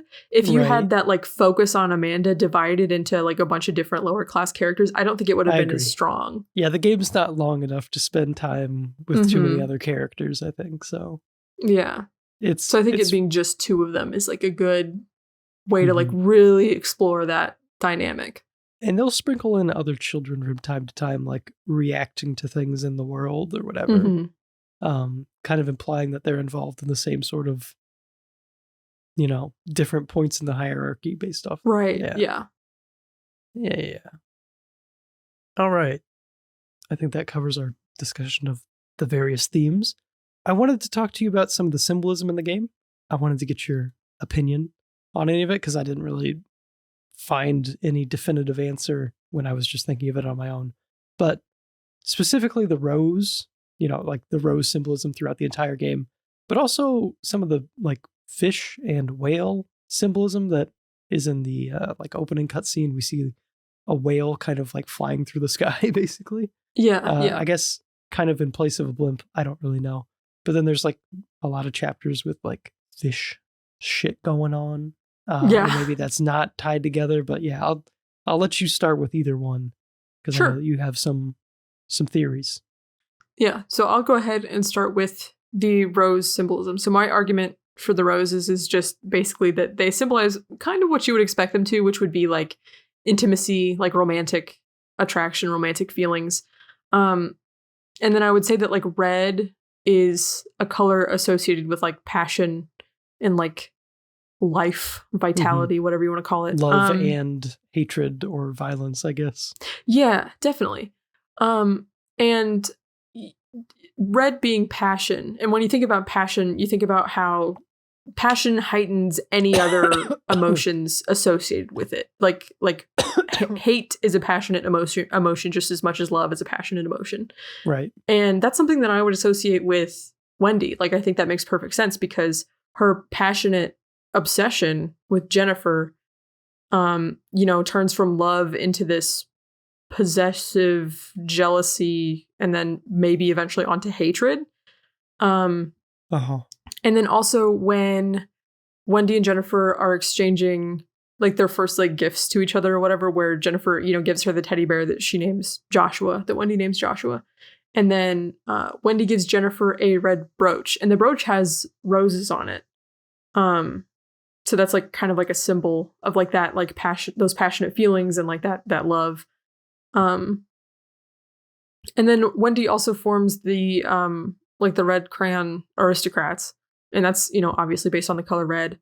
And then we also have Wendy offering Jennifer the bouquet of roses once Brown is dead, as a symbol of like, oh, it's okay, like we've like fixed your mistake, you're welcome back into the fold, you're welcome back into my good graces, sort of a thing. And then this might be like kind of a corny comparison to make, but red is also the color of blood.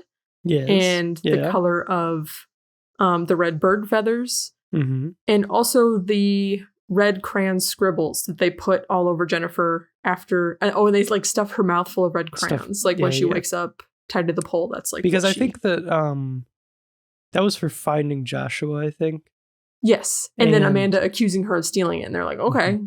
Well, also the reward for finding Joshua was a red crayon, which I guess implied like a bump in status. Yes. But turned out to be some sort of cruel punishment.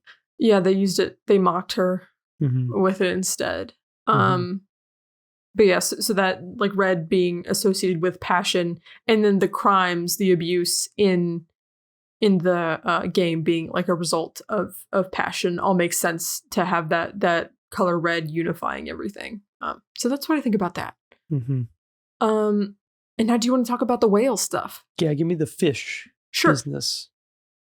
Okay, so in your question, you said whale, and I started trying to research like what significance do whales hold in Japanese culture, because I was like, well, they're Japanese developers, that's probably a good place to start. And I found that, so because of like the whaling industry, and I'm not going to make any sort of like moral statement about the whaling industry. I know there's a lot of people who hate it. We're not here to talk about that. But historically speaking, in Japan, the whaling industry is associated with the god Ebisu, who is the god of wealth and prosperity and good fortune, which makes sense because like when you kill something as big as a whale, and then you can like sell all of its good times for your village probably. But then I rewatched the cutscene. How are we gonna store all this whale meat? Yeah. You have to sell it all, and you then guys gotta keep the eat money. An extra helping of whale meat. It's gonna Everybody go bad. Can stuff your face with this blubber. Yeah. But upon rewatching that opening scene with the quote unquote whale, it's not a whale, it's a fish. And it's like a koi. So based on there's a few other instances of koi imagery in the game, aside from that opening cutscene, in which it like slowly flies through the sky over top the orphanage. One of those times, there is a koi in the aquarium in Hoffman's like office area. Okay.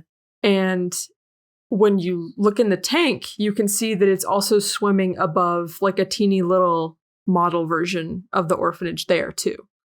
which I Dang. thought was interesting. There's quite a lot of these suckers in the game. They weren't being very coy about it. Oh, that's such a dad joke. Oh my god.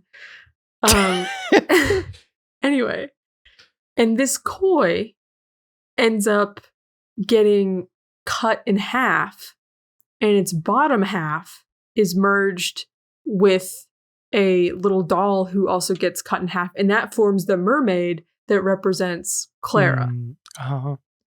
So I was kind of wondering, I was like, okay, does this represent like maybe like, you know, you have this giant intimidating koi flying over the orphanage, maybe like casting a shadow on it. Is it like a symbol of like the impending threat of sexual assault? I don't know.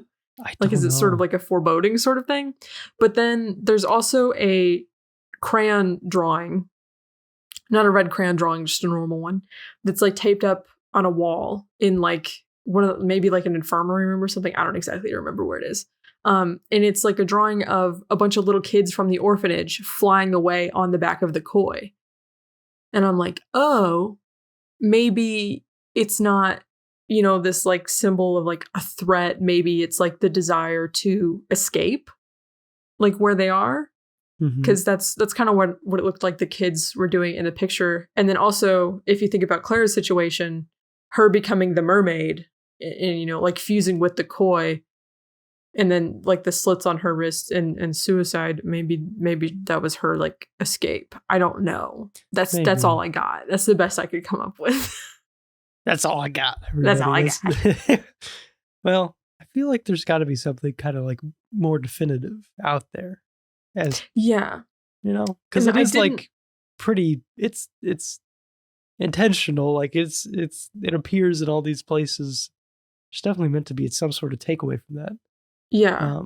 Maybe the guy just liked koi fish making the game. He's like, yeah, I don't know, koi fish.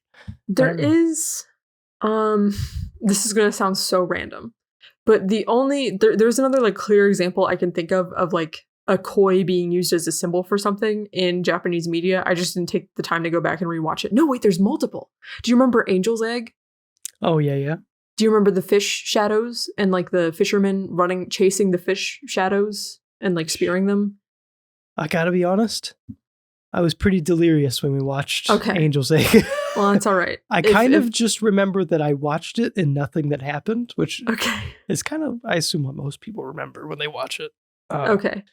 Well, I believe in that movie, I think the koi shadows were supposed to represent chasing after like in pursuit of like an idea, you know. I don't know how to explain it. It's a crazy concept that I can't quite put into words. Like pursuing like religious ideals maybe is maybe the way I might try to like explain it. Angel's Egg is wild. Yeah. Jeez. If you haven't seen it, it's on YouTube. Whole thing. Very interesting. If you want to. Recently decided that I wanted to go through and watch all of the Studio Ghibli movies. I'm gonna start that here soon. I'm gonna go in chronological order. Okay. So the only one I've seen is Howl's Moving Castle, and I thought that was a delight. So I would recommend that one. Oh, yeah, I've noticed. So I've seen Spirited Away. Spirited Away scared me shitless as a kid. Oh, because early on the girl loses her parents and they turn into pigs and try to attack her, which scared me. There's something so scary about being, when you're a child, the thought of losing your parents is like the worst thing that could happen to you, because they're like they're the only thing keeping you alive right now. Right. Yeah. Right. So that stuck with me for a very long time. Oh, did I see anything else from them? I mean, like Ponyo. That might have some koi symbolism. Fish. Probably. It's a fish girl, right? I think so. I didn't see it. I just kind of remember that being. Oh, I must have seen one of them. No, maybe I just got scared by Spirited Away and that was enough for me. And you're like, that's enough for me. But they focus on young girls a lot. Like that's usually the main character. And I feel like from what I remember, it's done in a very, I don't know, like it's not done in a way that most people focus on, like girl stories where it's like they just feel like children as opposed to girls. You know what I mean? Yeah. Yeah. Which is really unique, I feel like. But yeah. Yeah. I appreciate that. But then the last case of like, I guess, koi symbolism I was going to mention is this other animated, I don't know if I want to call it a short. It's 30 minutes long. And it's also up on YouTube. You can watch the whole thing. It is Twilight Q Part 2 Mystery Case. And it's basically about this like small girl who is like shut up in an apartment with her father. And she like summons giant fish in the sky or something. And that's strange. And it's implied that she's like a baby god. Baby god.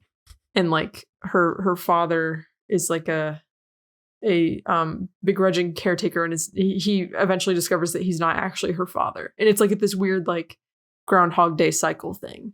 Anyway, Dude, if you're interested in that, go watch it. Old anime? Why is it so like it's so much better? I mean, I'm not like a big anime. Well, I guess I am now. Thanks, Morgan. But it just looks so crispy and textured, and like there's just so much personality in it. Yeah, and like the color palettes are so good. Mm-hmm. So good. Yeah, as soon as they made the transition to, I guess, animating digitally instead of like with like paper and like the cells, and all that, they kind of went a little bit too off the rails with the color palettes. But back when it was like a lot of pastels and stuff that like really worked together, I love that stuff so much. I love it. Galaxy Express 999. That's another fun anime movie. Oh, that's a good one. Vampire Hunter D Bloodlust is one of the most beautiful things I've ever seen in my life. Ooh. So those are two films that I would recommend if anyone in our audience is interested. Do you think that like 2D animation used to be more beautiful because it had to be? What do you mean had to be? Like there was less things to assist you in the creation of it. Like it was such a painstaking, grueling process that maybe it had to be more thought out. I don't know. Maybe.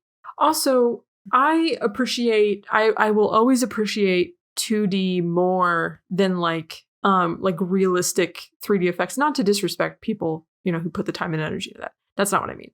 But you can draw literally anything you can imagine. Right. Yeah. And stylize it in a way that looks interesting and like good. And it's hard to make something. I cannot draw anything I imagine. Let me just throw that out there real quick. It's harder to make something realistic probably, but like when something has like style that like sticks with you, you know what I mean? Like I've seen so many fiery explosions, but if I see like, a fiery explosion in Howl's Moving Castle, I'm like, whoa, I've never seen fire look like that before. You know what I mean? Anyway. I watched a video on the process of like animating different things. And it's like for a lot of things you might go like for different poses and then animate the in between to like get from point A to point B. But then for things like fire and like organic things, you might just go frame by frame and just see what happens. Yeah. So interesting. Yeah. Effects have a lot of leeway for like improvisation. And I think that's neat. Yeah. I'm very interested in diving into like this kind of happened whenever I got some like Pokemon VHSs, and I told Morgan about this, but I'm kind of like interested in the idea of like going back through some like older anime films and stuff like that through like a physical medium, like VHS or DVD or something, just to kind of, I don't know, get it nice and crunchy, authentically crunchy. Are you then gonna like digitize them like you have been with your home videos? I mean, I could if I wanted to give back to the, I don't know, pirate waters of the internet. But probably not. Yeah. It's not super. Like I could do that with Pokemon, and I was like, oh, I should do this because tapes degrade and stuff. And then they do. Man, the Pokemon Company has every episode of Pokemon available for free to stream from their website. Yeah. It's like, why would I go through the trouble to get like a super crunchy ass recording from this VHS tape when they have such a clean rip of it? Yeah, it's just, that's a good point. It is a little silly. Yeah. Often unnecessary, I guess. I mean, if I wanted to preserve it for my own sake, I guess, if I felt like it wasn't going to be available, to have like rips of things just on like a home NAS, but it's a lot of work, honestly. Yeah. It's not like an automated process. You got to sit there, you got to sit your ass down, press record, and let it go through the entire tape. I mean, there's no way around it. Yeah. You got to capture the entire tape. So yeah, probably not. That's fair. I'd probably just That, probably just watch it. Okay. Enjoy it. Yeah, I'd probably just enjoy it. But yeah, I'm interested. I don't know if you have any like recommendations for anything in particular. I know we've both seen Galaxy Express and Akira and Ghost in the Shell at this point. Yeah. Akira, definitely a good one. Ghost in the Shell. I mean, those two are like relatively famous. I don't really see people talk about Galaxy Express 999 that much. I've seen some. Angel's Egg. Angel's Egg is fucking wild, though. I mean, yeah.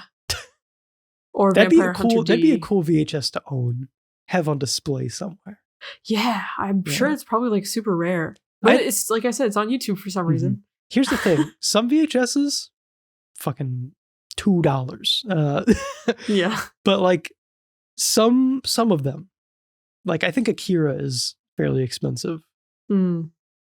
It's just, I think it depends on like the demand and the popularity and all this stuff. Yeah. I'm just gonna, out of curiosity, Akira VHS. And then as far as $200. like older, sorry, no, you're fine. Older anime. As far as the older anime goes, I was really struck by Revolutionary Girl Utena, which I think is a big hit on Tumblr. If you like lesbians, you will probably like Revolutionary Girl Utena.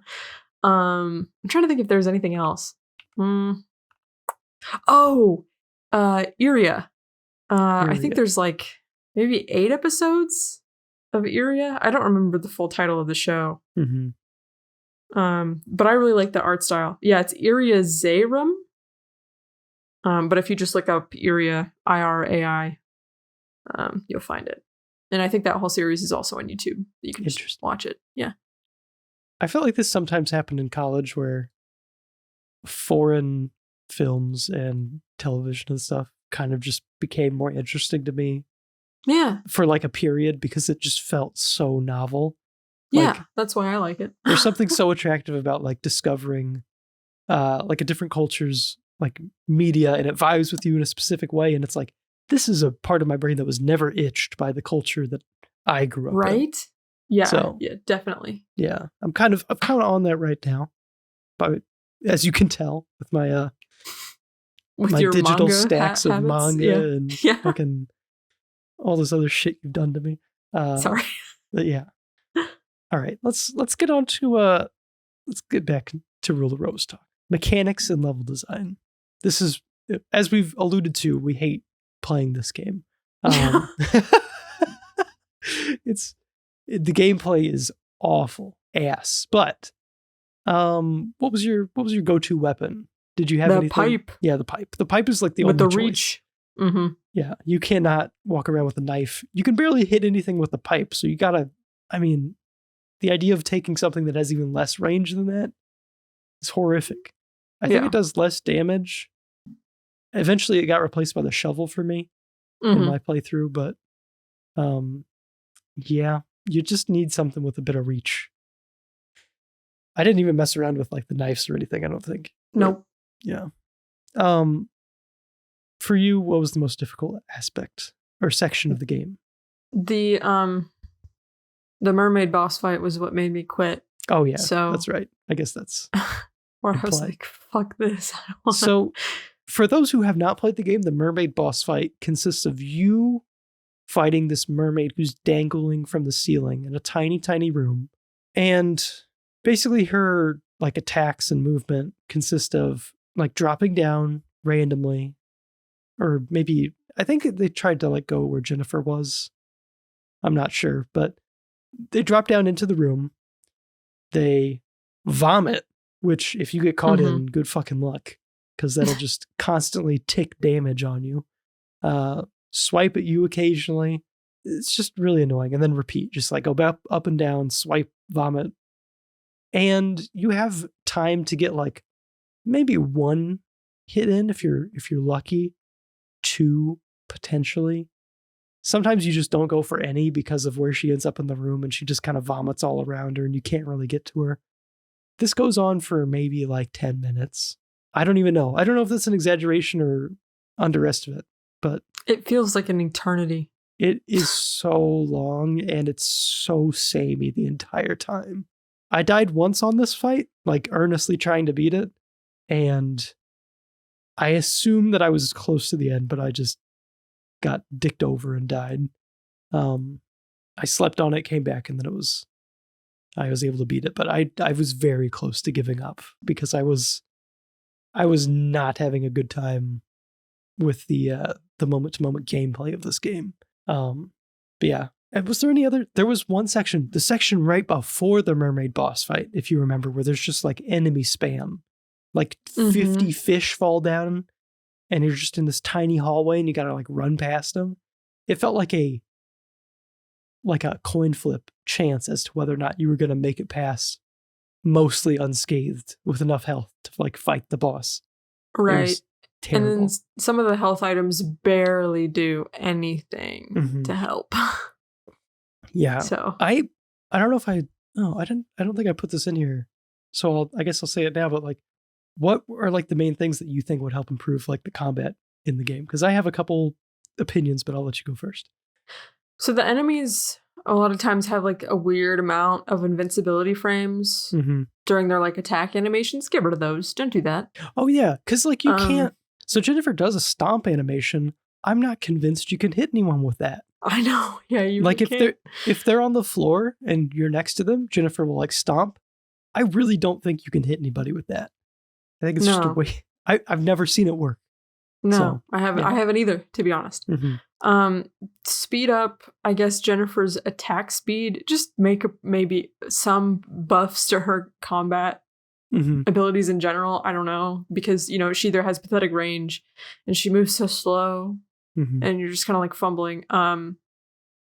Maybe lower the boss's health and add a health bar so I can at least see how close I am. Maybe. Like that might be a legitimate. Yeah. And then and I think I remember having this issue with Hoffman's boss fight.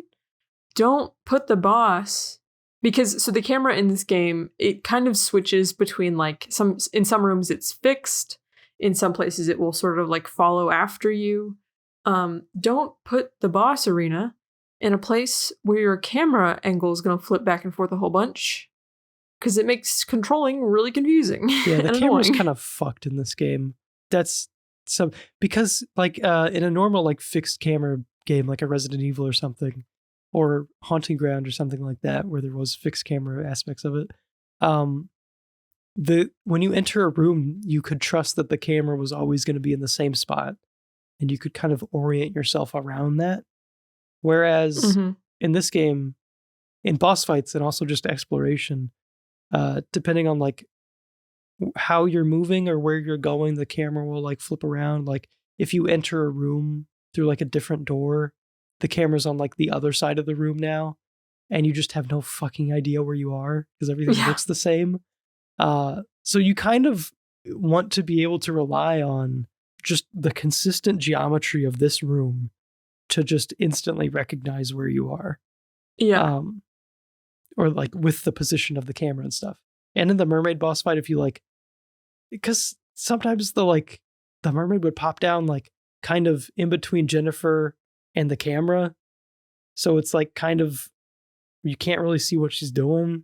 And it's like, well, I guess I'll just wait. Hope she pops down somewhere I can actually see her next time.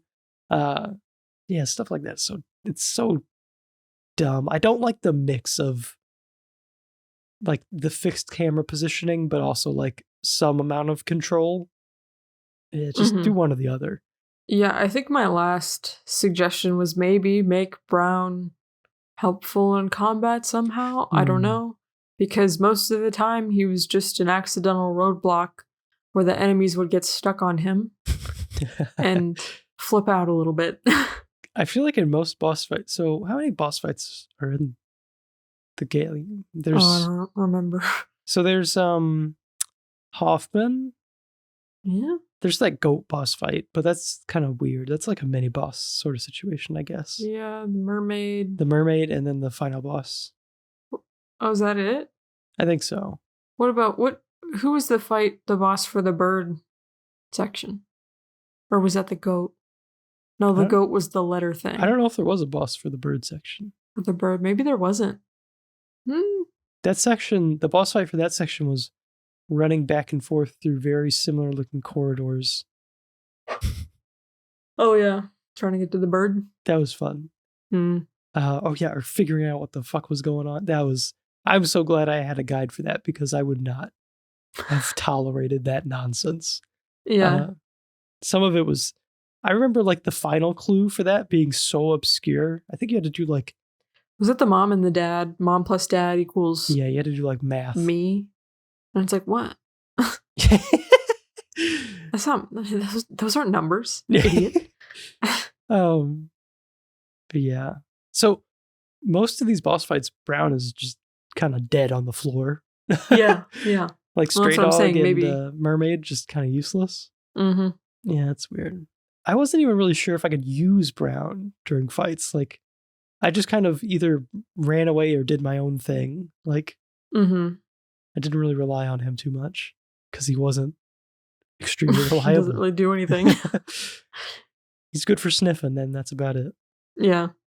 I do have one thought in regards to like health in the game.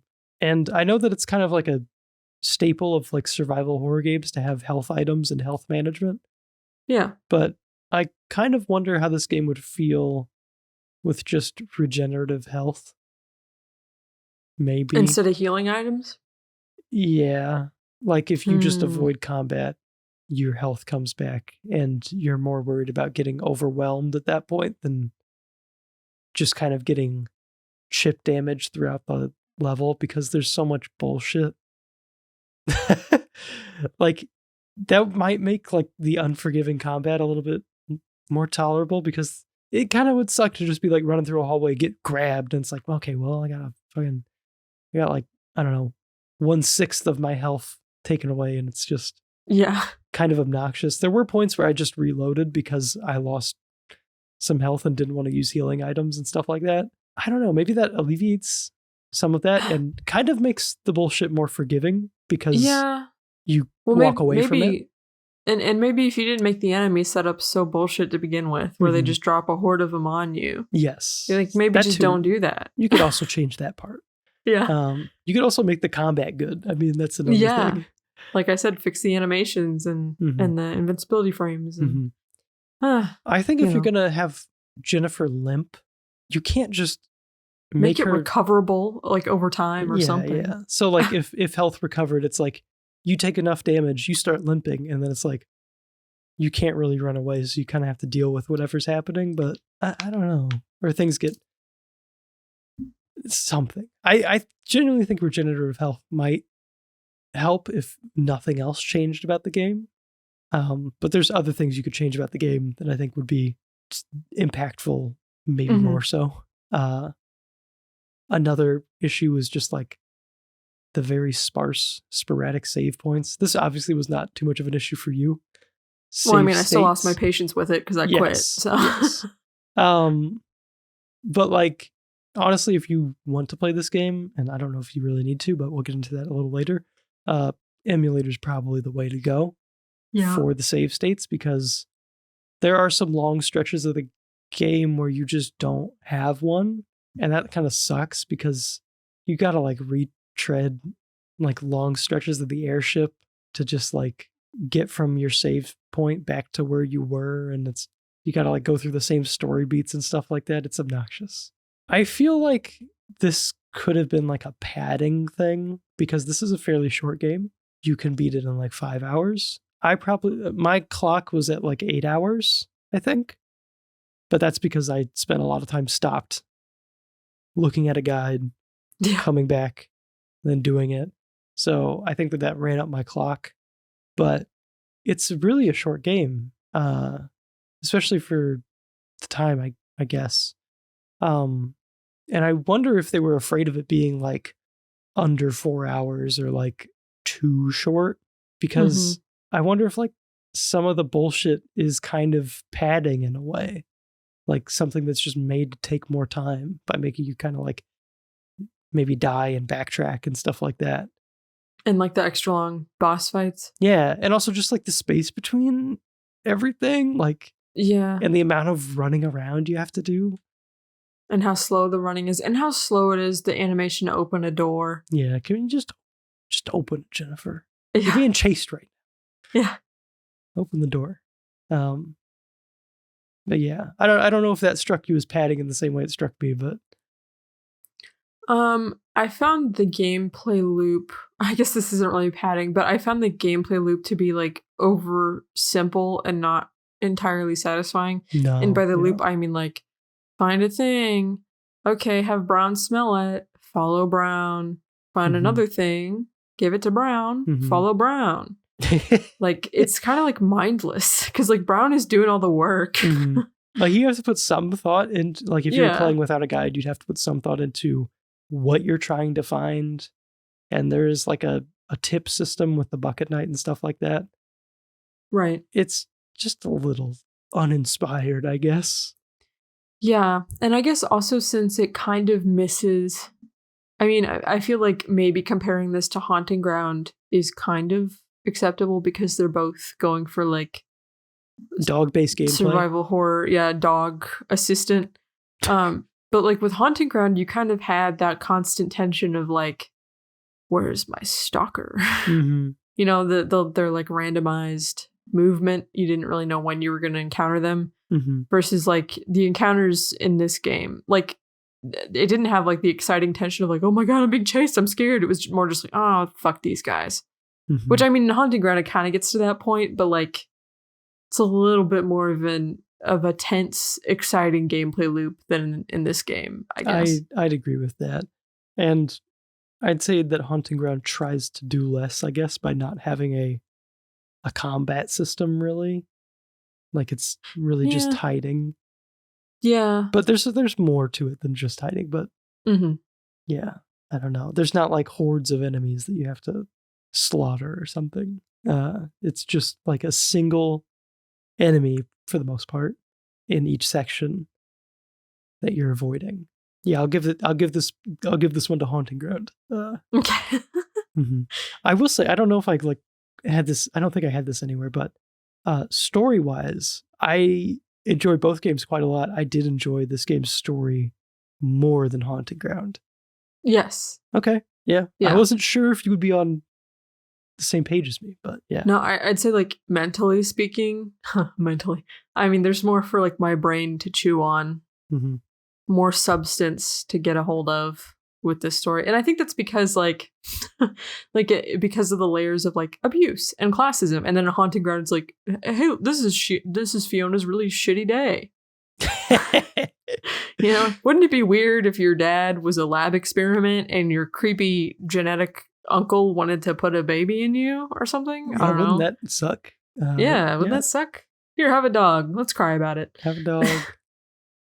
Yeah. Agreed.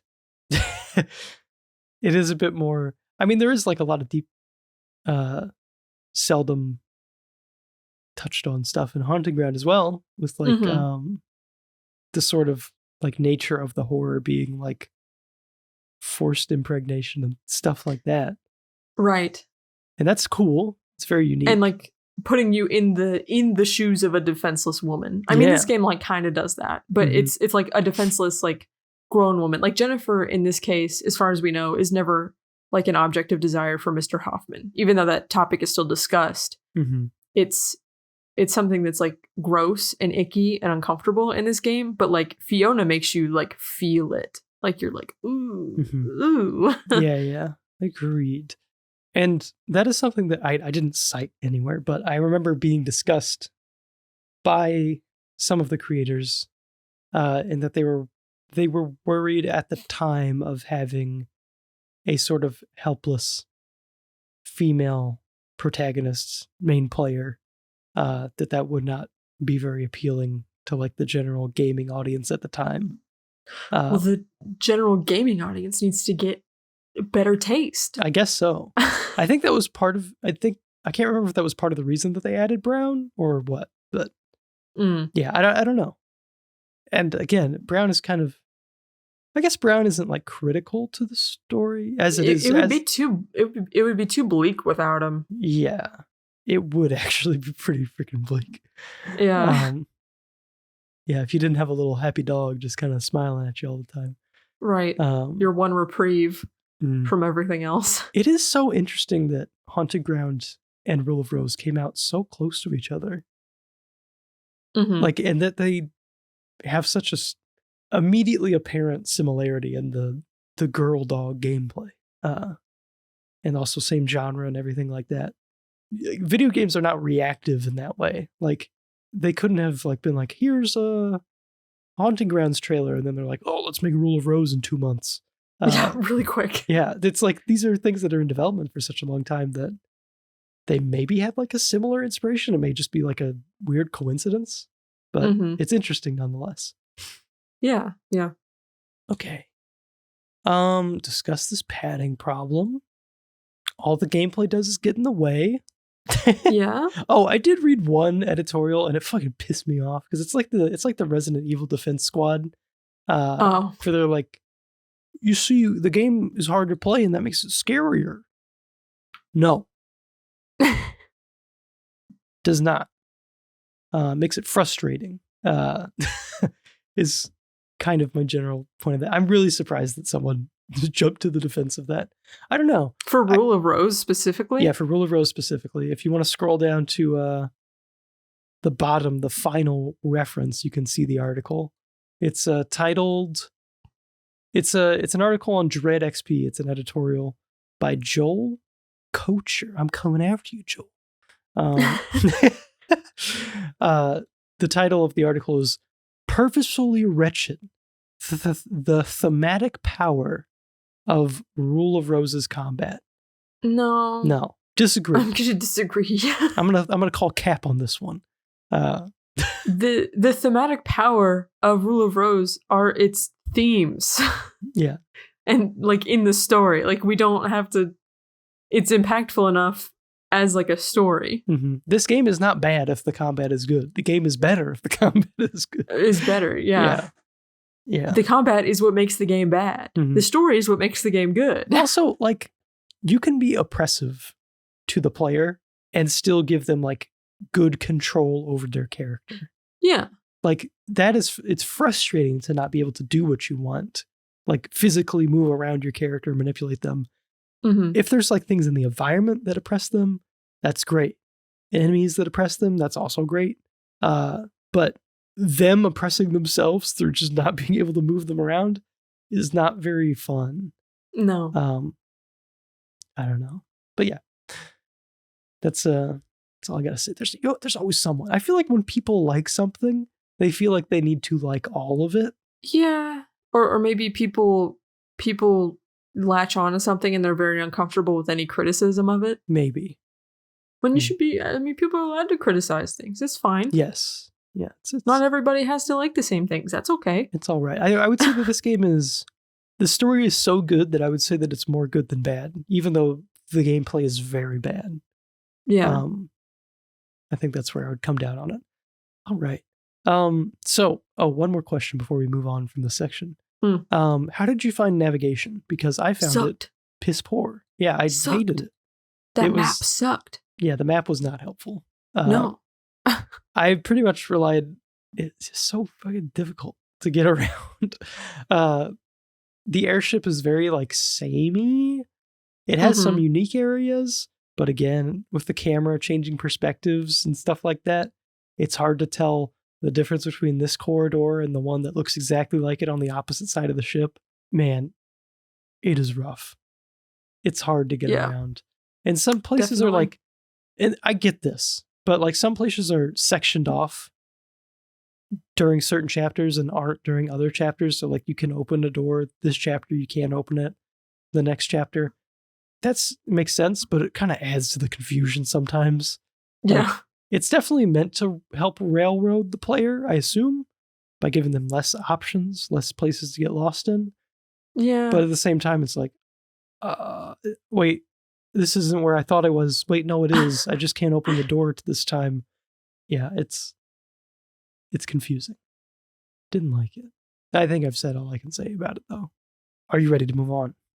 I am. Our final section. Yes. Atmosphere and setting.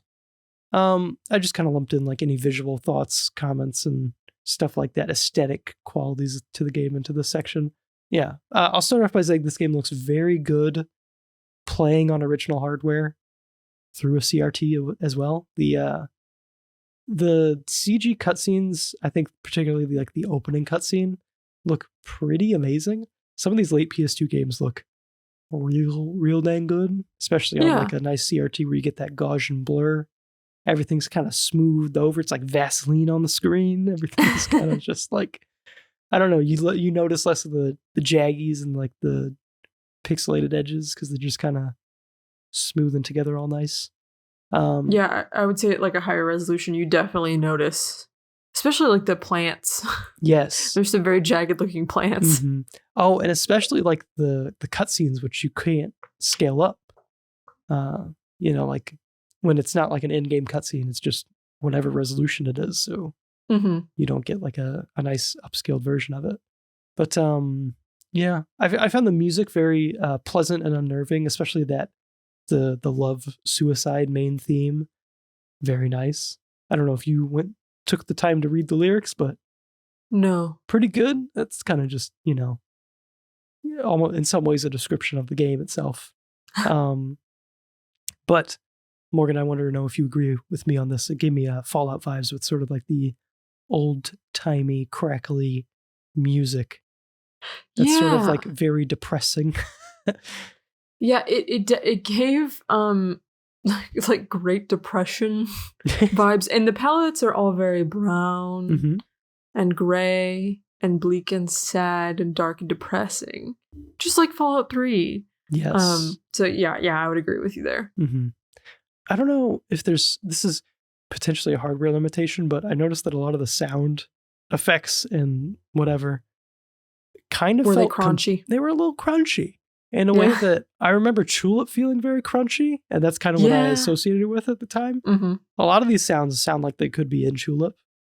I can't think of like a good example off the top of my head, but like the snickering and stuff like that, like when you hear kids snicker.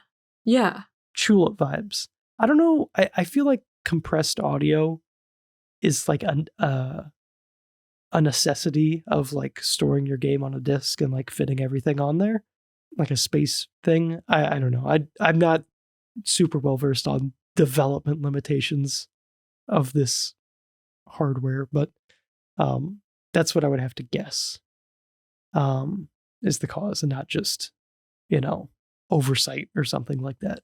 Another interesting thing I noticed, this is a very like common trend in games today, is to have sort of like motion blur and film grain and stuff, things that try to, emulate how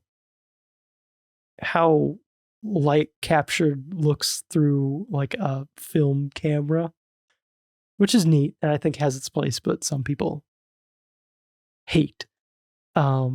This game has a film grain setting, and I kind of wonder if this is like an early instance of this, because I feel like it really took off during like the PS3 era. Mass Effect has like a grain, a film grain sort of thing going on. Yeah, so we have an early example of this somewhat hated trend in gaming. I don't know if you like have any. I know you don't.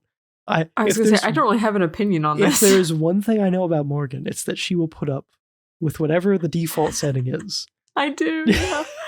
Actually, no, in Mass Effect, I do turn off the film grain. Oh, okay. Yeah. Fair. That was like a little bit too much. And then in Spyro Reignited Trilogy, I turned back on the classic soundtrack because I love that classic Stuart Copeland soundtrack. Fair. I think those are the only two big things I could think of, though. I don't know if we've hit on this at any point in the podcast. I don't think we have. But we need to discuss how different we are when it comes to like gaming setups and like what we tolerate and stuff like that. I am like, I will tolerate whatever. I'm just like, who give a shit? And then Clayton needs everything. It has to be precise. Yes. or like, what's the thing? Inverted. Oh yeah, I played the inverted Y. Yeah, and I'm like, I just adapt to whatever the game's default is. Like, I'll just remap my brain to make it fit to what the game wants me to do. Yeah. You are the meme of like this is really all a guy needs to be happy. And it's like a TV on the floor held up by like a pot and a box or something. Oh my God, no. But you're so right. And if you talk to my husband about this, he complains about this, about me specifically all the time. He's like, you have to care. You have to make your environment more comfortable for yourself.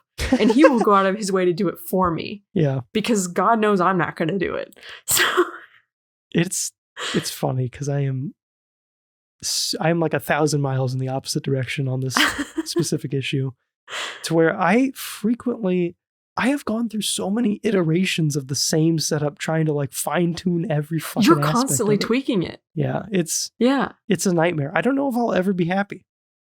So I guess I'm jealous of you. Then I'm just content. I'll just put up with whatever. Yeah. I'm just happy to be here. Yeah, I don't know. You've literally had setups where you're just like playing on the floor. On the floor, and it was giving me back problems, and I didn't do a damn thing about it. I moved in with my husband, who made sure I got a standing desk and an actual chair with back support. Oh my God. That's the only reason I'm doing better. How many Actually, setups no. have you had? Oh no, you go ahead. We did go to IKEA and buy the Mickey. Oh yeah, I was there. Desk. Yeah, the desk is called the Mickey. But remember, that was Sage pushing me to do it. Mm-hmm. And then I went and did it, and then I still didn't even have a chair with back support because I was using this upstairs for work, the chair, my current gamer chair. Mm-hmm. I've had all my college setups were hot garbage. The floor TV at my mom's house was probably the worst. That was the peak. I remember. God, it was like, I kind of thought you were messing with us at first when you sent us that picture. I was like, I like rate my setup, and it was just this tiny TV on the floor. I think we had to like pull it out of you. I don't know if you like, because I think you're like, oh man, my back is killing me and all this stuff. And you're like playing games on the floor.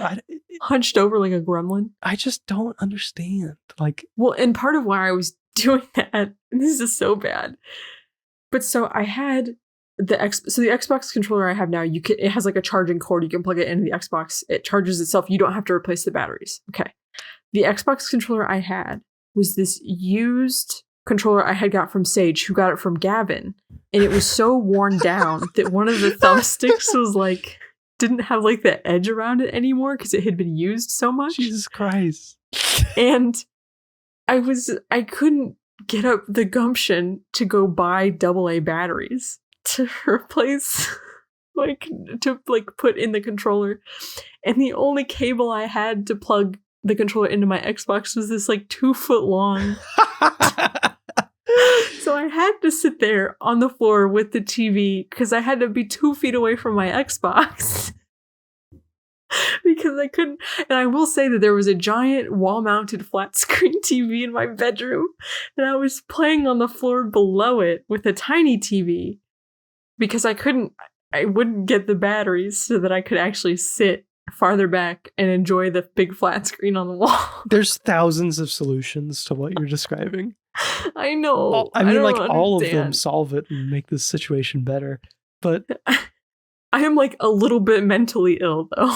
Like, I mean, I gotta be. Not that that's an excuse, but I don't want to make too much fun of you because in some ways, I do envy your level of contentness. Okay. And just being able to sit down and enjoy a game and not have to have like thousands of dollars of fucking equipment to be able to switch between 2 consoles that you barely play. Right. Which is what I have to do for some reason. You don't have to like scour eBay for just like 20-year-old pieces of AV equipment. It's a much better existence you're living. Yeah, I just plug in and go. Yeah, just download an emulator. Much better. Yeah. Everyone listening, do that. Don't be like me. No, but we totally have like a physical library, and like physical copies of the things. Did I say emulator? I meant authentic PlayStation 2 with authentic PlayStation 2 discs that were bought at full retail price, supporting the developers 100%. Right. Yes. Anyway. Let's move on to our next topic. Oh yeah, so this game is not scary. No. Am I right? Yeah, it's like, yeah, you're right. It's not. No. It's unsettling. Mm-hmm. It's not scary. Disturbing. Yeah.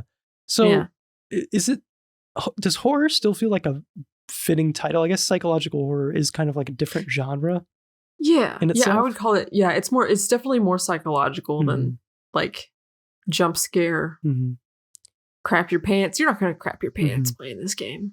And it's partially because there's not like jump scares, there's not like pursuers and like there is in Haunting Ground. You're not often, when you're threatened, it's not really scary. It's kind of gamey. It's just annoying. It's annoying. It's gamey. It's not like, it takes me out of the moment in some ways. I think part of this is from, on my part as the player, like the perceived lack of rules in this universe, because it's so wacky. It feels like I don't understand how it's grounded, and therefore I'm not super invested in the stakes because it feels like there are no stakes. Yeah. I don't know if that resonates with you in any way, because I can't think of like something similar, but sort of like in Marvel films and stuff like that, where things are getting like way too wacky now, and like we're so in such different dimensions that I just do not care anymore. Like you kind of lose any sense of like multiverse fatigue. Yeah, something like that. Like we saw like the most recent Ant-Man, and they were like helping these people in a different dimension with like a revolution or something like that. And I'm like, these are like tiny people who live on like an atom. I gotta be honest, I don't care. Yeah. I just don't care. It's so far removed from like real life that I'm not worried. It's whatever. Like, I don't know if that's good or bad, but yeah.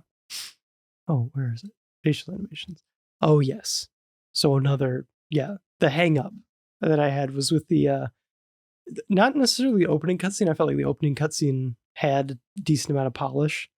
There is a quality to the facial animations and I guess just the general like character animations that is like uncanny valley territory. And I don't know if it was meant to be in a way where it's unsettling, like when they get like really smiley or something like Amanda and stuff in certain scenes. But it didn't really strike me as scary or unsettling. Kind of just looked a little like amateurish. Yeah, there's something kind of like theatrical and over exaggerated about it. Yeah. And the thing it like almost kind of reminds me of, and you're probably not going to have a frame of reference for this because we haven't played the game yet, but Clock Tower. Okay. Clock Tower 3, specifically, is like, well, it's way more over the top. But it sort of has like that similar, or like something about it. Maybe there was like some mocap work done, and it just like feels kind of weird seeing these game models sort of like move in that way. I don't know. It reminds me of Source filmmaker stuff that I've seen. Okay. With just like, I don't know, like the Team Fortress 2 scout making like a weirdly like, I don't know, like a 5-inch smile grit. That's kind of what some of this feels like. Where it's like, I get that, pushing some of the bounds of like facial movements too far in a way that just like triggers something in our brain, I guess. I don't know. As a human, where it's just like, this looks off and taken out of the moment. Right. But yeah, that's maybe too harsh. And it's also probably just a factor of like, this is early in 3D animation still. But yeah. Oh, we talked about similarities between this game and Haunting Ground a little bit, but did we discuss any of this? Oh yeah. We kind of discussed the similarity of like the moment you give Brown the collar is very similar to the moment you give Huey the collar. Yeah. That's like a little sound plays and stuff like that. Definitely more beautiful in Haunting Ground. I would say. But yeah, again, just like surprisingly similar. I guess if you've made it this far with the similarities, then going the extra step of having a moment where you give the dog the collar is not that crazy. So I don't know. But one difference I felt like between this game and Haunting Ground is the sort of the isolation that you feel in Haunting Ground is like very oppressive and definitely makes that game feel more scary. Whereas this game, it feels like you're around a bunch of people who just hate you, which is, I guess, less scary. I don't know. Better than being Haunting alone. Ground. In Haunting Ground, like your stalkers, you feel like they kind of hate you, or like but there's just one of them. Yeah, and they're not around all the time. Right. Yeah. Mm-hmm. It feels like you're rarely alone in this game. There's normally like a section where like, something dark happened, and now all the gremlin dudes are out. And then it ends, and then everything's kind of back to quote unquote normal. Yeah. And then you said the AI was too stupid, which I kind of agree with as well. Like, if they had something about them where they were like able to chase you and pursue you and were actually like a threat that you wanted to avoid, but they would kind of like be on your tail for a long time. But they're just like stupid little gremlin dudes. Yeah, they feel kind of mindless. Yeah. I mean, they're very like, they're jukeable for the most part. This sort of similar between this game and Haunting Ground was mentioned in the Gama Sutra interview. And it was asked to the team. And they were like, oh, yes, we noticed that people think it's similar. But they weren't too worried because they're like, that's more of an action-based game. And we use Brown for very exciting things like finding puzzles or finding mysteries and solving puzzles and stuff like that. And I thought that was... You mean giving him something to sniff and then following him? Yeah, it's a bit of the puzzle over-exaggeration of what you're doing with Brown. The dog gameplay is not that exciting. No. So yeah, that's everything else to add on the Haunting Ground similarities? Nope. All right. I left one quote in here, very impactful quote from the pair of scissors that free you from your first trap in the game. It may have been better to be bound than to be free to feel pain. Damn. Yeah, don't play this game. Just leave it. Just don't open. Just take the scissors advice and just don't even open them. just watch. Stay bound in your ignorance instead of playing this game. I found that funny. I don't know if it was meant to be funny, but the scissors talking to you and just kind of speaking in profound ways. It's something that I feel like you would see on like an edgy 14-year-old's MySpace page back in the early 2000s. I'm 14. And they would be, this is so fucking deep. Yeah. This is so deep. Like, really think about it for a while and you'll understand how deep it is. Okay. Anyway, I think that... Sorry. He just like changed the formatting of the Google Doc for a second. I was like, whoa, holy crap. I think that covers Haunted Ground. Let's move on to the recommendations. All right. Where can you play this game? PlayStation 2, bitches. You better be willing to pony up 800 bones to play this one. So yeah, that's not happening. Just emulate the game, guys. I mean, don't do that. That's wrong. We only are proponents of legally obtaining copies of games here. Yeah. So yeah, pay the $800 if you want to play. Can you imagine paying $800 for a game and then taking the disc and putting it in your PlayStation 2? That's unfathomable. I would be afraid that my PS2 would like grow teeth and grind it up into dust somehow. Like magically. Some of these games are so expensive that it's like, I feel like I can't play it. It's insane. It costs more than both modern consoles combined. It's just, it's wild. So yeah, it's a collector's item. It's not a disc to be played with anymore. No. So yeah, if you want to play, I don't need, okay, let's get into the recommendation. Do you need to play this game? We're going to let you go first. Okay. So here's what I think I'm going to suggest instead. The thing you want with this game is you want to experience the story, and you can do that by watching a playthrough. And after you watch a playthrough, then you're probably going to want to analyze it. Maybe think about it, let it roll around in your brain for a little while.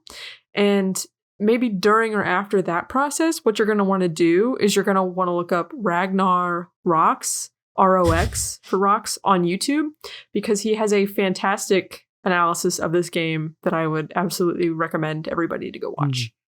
So I noticed that there's quite a bit when it comes to video essays explaining Rule of Rose. A lot of them looked pretty quality.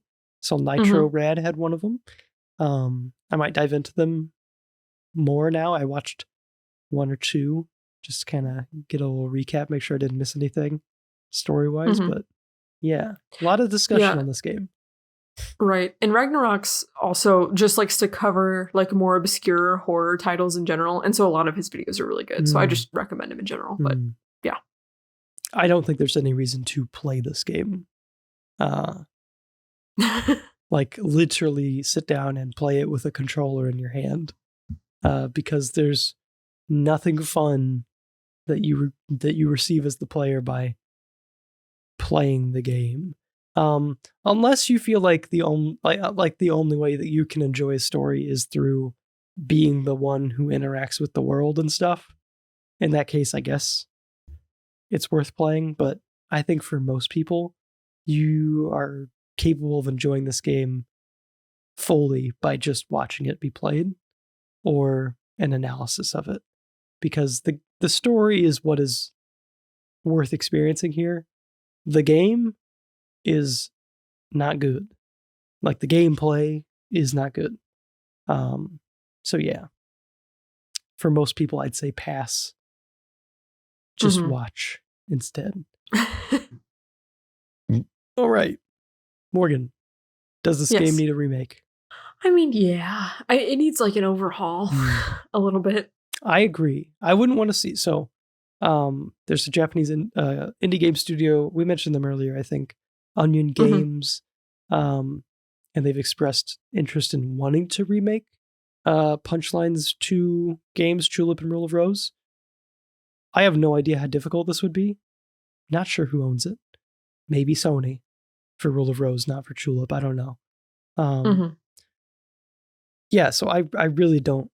I'm really unsure about like the feasibility of anything like that. I would not want to see a remaster. I would love to see a remake. But that's also probably not going to happen. We might get a spiritual successor or a game that's kind of inspired by the themes that this game brings up. But I think this game is kind of lost as far as any hope of getting something new on a modern console with it.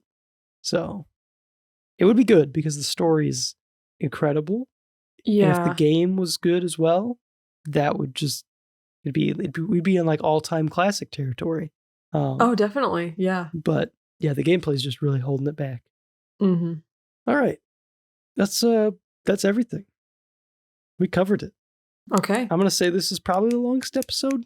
So sorry or thank you. I don't know what to say.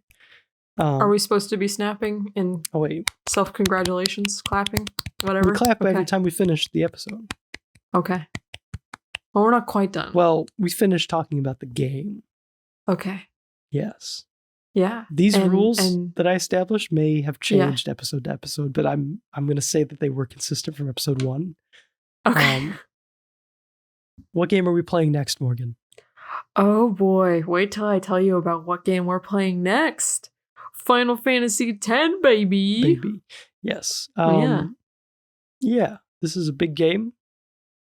It's a big game. It's going to be a long one. Like, you think this one is long? That one might go longer. Oh boy. Yeah. It may be something worth just planning ahead of time for multiple recording sessions. Yeah. I mean, we can talk about this more off air, but I wonder if there would be like a halfway point. Sit down, discuss. I don't know. And then maybe it'll be like a 2-parter. Yeah. But not like a 2-part episode. I think all episodes will just be one podcast. 2-part recording session. So we like discuss half the game, then discuss the second half of the game. Maybe. Maybe. I think that would be more on you to call because you're familiar with the game. So I know what's up. Yeah. But yeah, we can discuss something like that. Podcast episodes, they will never be multiple parts. We will go 24 hours if we have to. And you'll sit there and listen to it. Yeah, we are here to waste your time. Yes. We do not respect your time. The point of this. Yeah. Yeah. We want to fill all of your commutes and other boring aspects of your life that you need just noise in the background with our gabble. So yeah.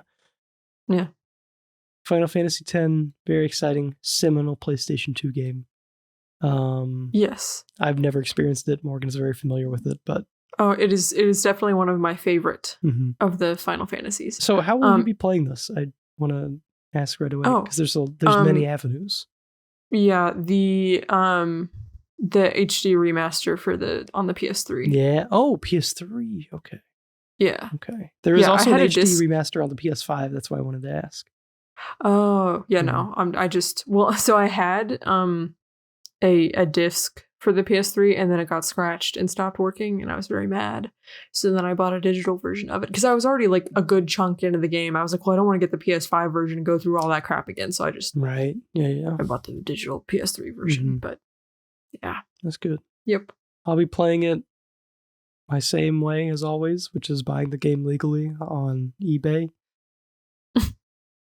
The game is actually pretty cheap, so I may be able to do that, but we'll see. It's such a fucking crapshoot. I've had so many scratch discs from stuff that I bought on eBay. It's just, it's rough out there. I have it on PS5, and part of me was like, oh, I could play the PS5 version because I have it, and maybe get like a trophy. I probably could not go for the platinum. I just assumed that would be a lot. It would be a lot, yeah. For like the purposes of finishing it for this podcast, no, I don't recommend that. But for the sake of, I don't know, the integrity of this podcast, I guess I'll play it on the PS2, just to get like the authentic original experience. But yeah, that's all we got. Unless you have anything else to add. No. All right. Thank you for listening to this episode. Please support the podcast by leaving a review or rating on whatever platform you like to listen on. Stay subscribed to follow up to date. I am having a stroke, I think. Subscribe or follow to stay up to date with what we're playing. Share the show with a friend who loves this generation of games or the PS2 or whatever.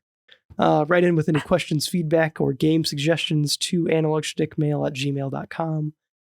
And until next time, goodbye. Goodbye.